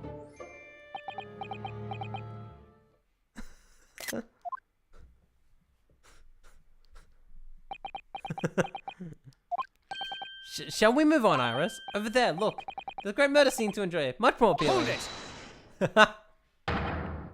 My dear fellow! I take exception to your recoiling in such a manner, as if you've seen something truly abhorrent. Mr. Sholmes! I knew it. Iris, what possessed you? I strictly forbade you from divulging my temporary waxwork secret to Mr. Naruhodo. Temporary waxwork? What do you mean? And that kick, could you have not exercised a little restraint? You winded me. But Reno has something he needs to ask you. A question. And I thought he'd probably be getting bored too. So here we are. Well, I can't deny that your timing was impeccable. A mere 2 minutes more, being stationary like that, and my great brain, upon which all my success had been built, would have turned to wax. Thank goodness we arrived in time. Indeed, in many ways, the pair of you just saved the world from an unimaginable loss. Oh, Hurley, you do like to talk nonsense, don't you?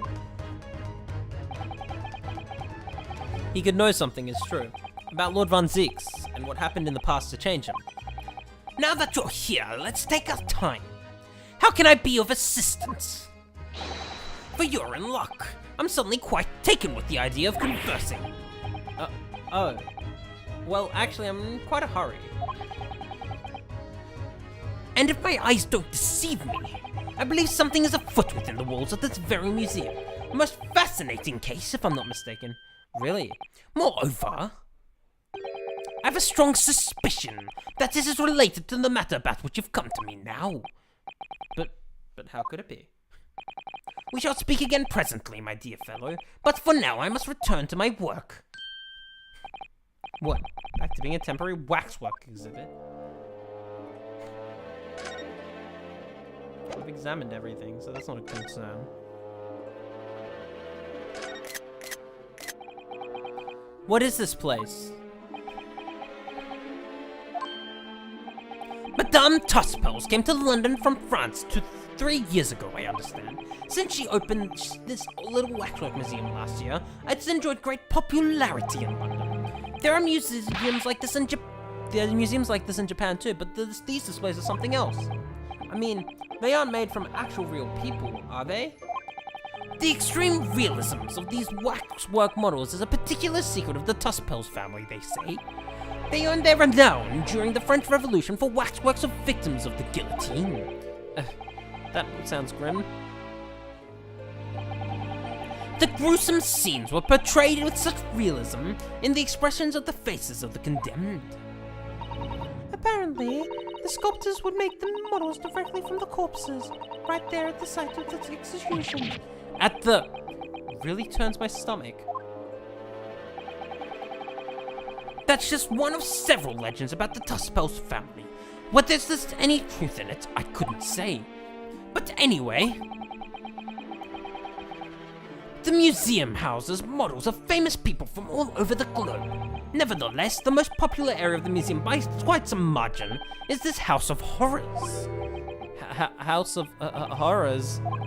Of course, visitor numbers are dwindling now as a result of the great exhibition. But people usually flock here to see exhibits of some of London's most vile criminals and their most gruesome work. Naturally, most of the miscreants portrayed here were sent to the gallows, so they're even stiffer now than the models of them. Ha ha ha ha! Have you heard of poor taste? My dear fellow, the public live for poor taste. They yearn to be shocked. So, the hideous exhibits here are... They're all portrayals of real events that actually took place. Is it just me, or did the temperature in here just seem to drop? Anyway, I advise you not to think too deeply about what you see here. Oh, he's back to being a whack-work, is he? What do you mean by a temporary waxwork, Mr. Sholmes? Exactly what you see. I'm part of the exhibit here, catching these criminals in the act. Catching them? Every half an hour, I home in on a different killer in one of the displays and adopt a new pose to ensnare them. When members of the public come for a close look, I offer them my hand to shake. For a shilling, I'll happily allow them to take a photograph with us. Us? Does he mean him and the waxwork murderers in here? But why, Mr. Sholmes? My dear fellow, isn't it obvious? For the money! He really roared at me there. Very fitting for the House of Horrors. As it stands, I may struggle to pay this month's rent, and I have the ravenous iris to consider. Oh, Harley, I'm so hungry. If push comes to shove, I shall have to ask you to do your bit, Naruhodo. What's he threatening to rope me into now? So with that in mind, how about a photograph? As a special treat, you may have your pick of the murderers and scoundrels in here. The choice is yours. Maybe some other time. Remember, Mr. Naruhodo, ignore me at your peril. Back to being a waxwork again. Is it just me, or does this final remark sound a lot like a curse?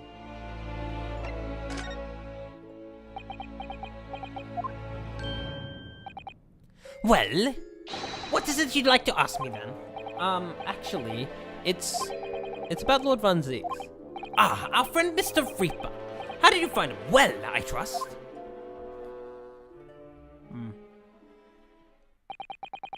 And so I filled Mr. Sholmes in about everything that I'd learned. About Lord Van Zieks, about Professor Hairbrain, and about the strange coincidence that they had been at university together.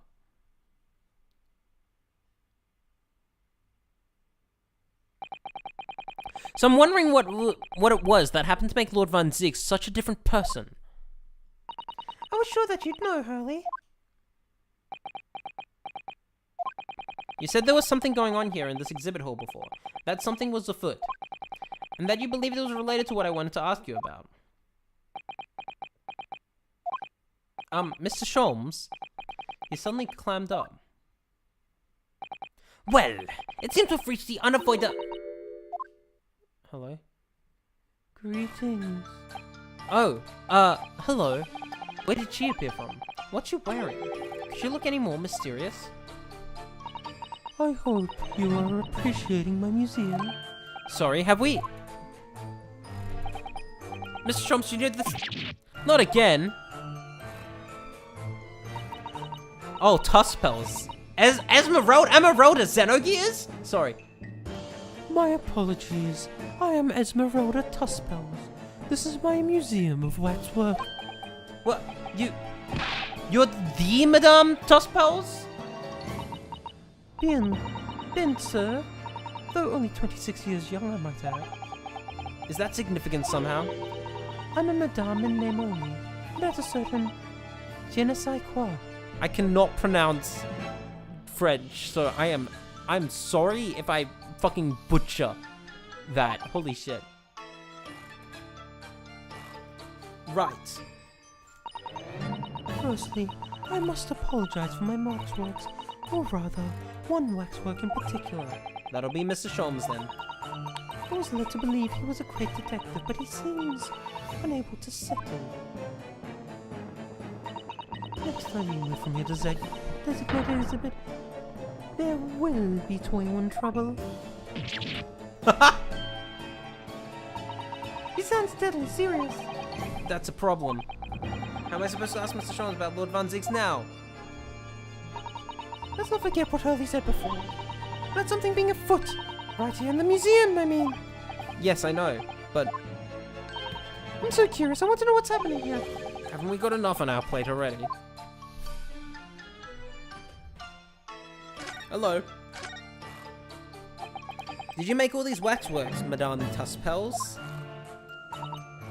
Oh, Tuspels, as in like spell? Witch spell? I'm guessing? Oh, whatever. I did. I'm the third generation of waxwork artisans, you know. Gosh! It was my grandmother who began the tradition in my family. Her fortunes were checkered, living through the turbulent times of the French Revolution. She did. Though that is, when she acquired the savoir-faire that leads to the astonishing lifelessness. All these waxworks do look as though they're alive. In fact, they look more alive than Hurley. What you see exhibited here represents the most atrocious of London's criminal past. The waxworks were created in the presence of the real people on which they are modelled, in the hours immediately following their executions. That is the secret to the extraordinary lifelessness. That sounds terrifying. All walks of life have similar challenges, I'm sure. To carry out one trade's par excellence, one must go to extraordinary lengths. My exhibits are a reflection of society. I create only that which the public wishes to see. Why couldn't the public have wished for something less horrifying? Do not fear the Reaper. Sorry? Sorry, I meant do not fear. This room is the only one in museum with such a macabre theme. Hope you explore. They're models of famous singers, actors, politicians. Something for every taste, I hope. It was Iris who dragged me straight in here, come to think of it. Sorry, perhaps I should have eased you into things.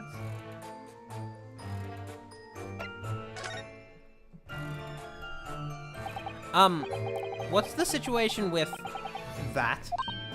Oh, my temporary waxwork model. He approached me some days ago, you see, with a business proposal. Oh, what sort of proposal? My dear Madame, what these sparse exhibits need is the addition of a world-famous great detective. Or words to that effect. Naturally, I'm well aware that Mr. Sholmes is widely known in London as a talented detective. It's great detective, actively. He's very specific about it. Yes, the creme de la creme. So is the cream of the crop, I guess, or whatever. So I was keen to come to an arrangement with him, of course. But sadly, we were unable to agree terms. Let me guess. Someone wanted to charge an exorbitant price for his services. For a mere £500, I will dive into your cauldron of wax this very moment. Or words to that effect. Mr. Sholmes might have overdone it slightly with the sales pitch. Regrettably, the museum has a shortage of funds at the moment, due to unforeseen circumstances. So we came to the current arrangement instead. Surely he doesn't need to do what he's doing, though, does he? I would think not, though, but he wasn't very insistent. I have a 50-shilling problem that must be resolved by the morning. Or words to that effect. It's a pawnbroker, that's what it is. He must have something to redeem. Is the consulting detective work not going so well?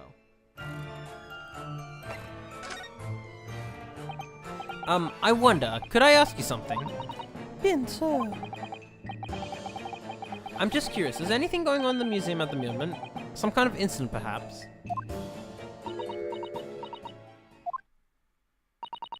Whoever suggested such a thing to you? Oh, well, it was... your temporary waxwork over there who mentioned it to me a little... Oh, he's disappeared. A wax model was working on... Hang on, who is this? A wax model is a work of art! Not some tawdry object for trade. Ah, there you are. Leaving the exhibit again when you should be working? Do you wish to be melted down? My dear Madame Tusspels, save your reprimands, there are more pressing concerns. The wax can wait. It's our ideas about your current problem that we must throw into melting pot instead. Personally, I would advise you not to involve the police. Why ever not? She's turned as white as a sheet. Because you have at your disposal a great detective whose services you may employ for a mere 50 shillings. Though please be aware that I prefer no. I insist upon payment in advance.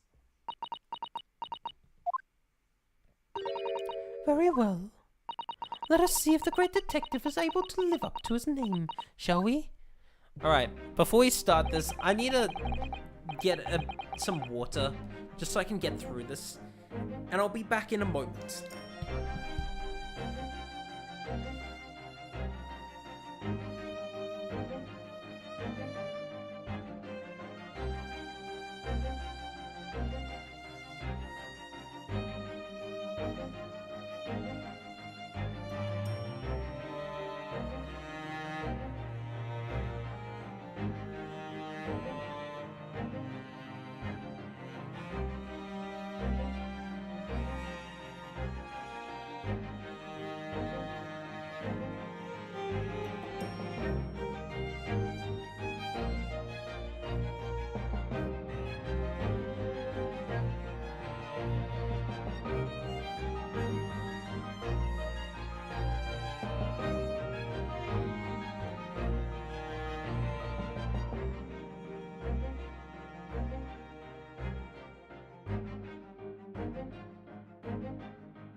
Alright, considering this is going to be a detective, sort of deduction, I don't know how much longer I should be going for. I might actually stop, like,